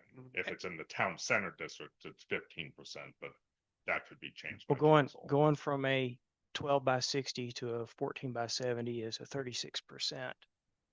Not that anyone's tracking that. So if that's the case, what would be under the current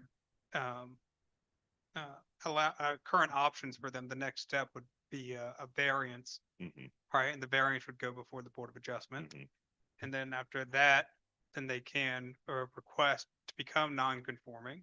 They could do conditional zoning. Oh, that's right. They could do conditional zoning first.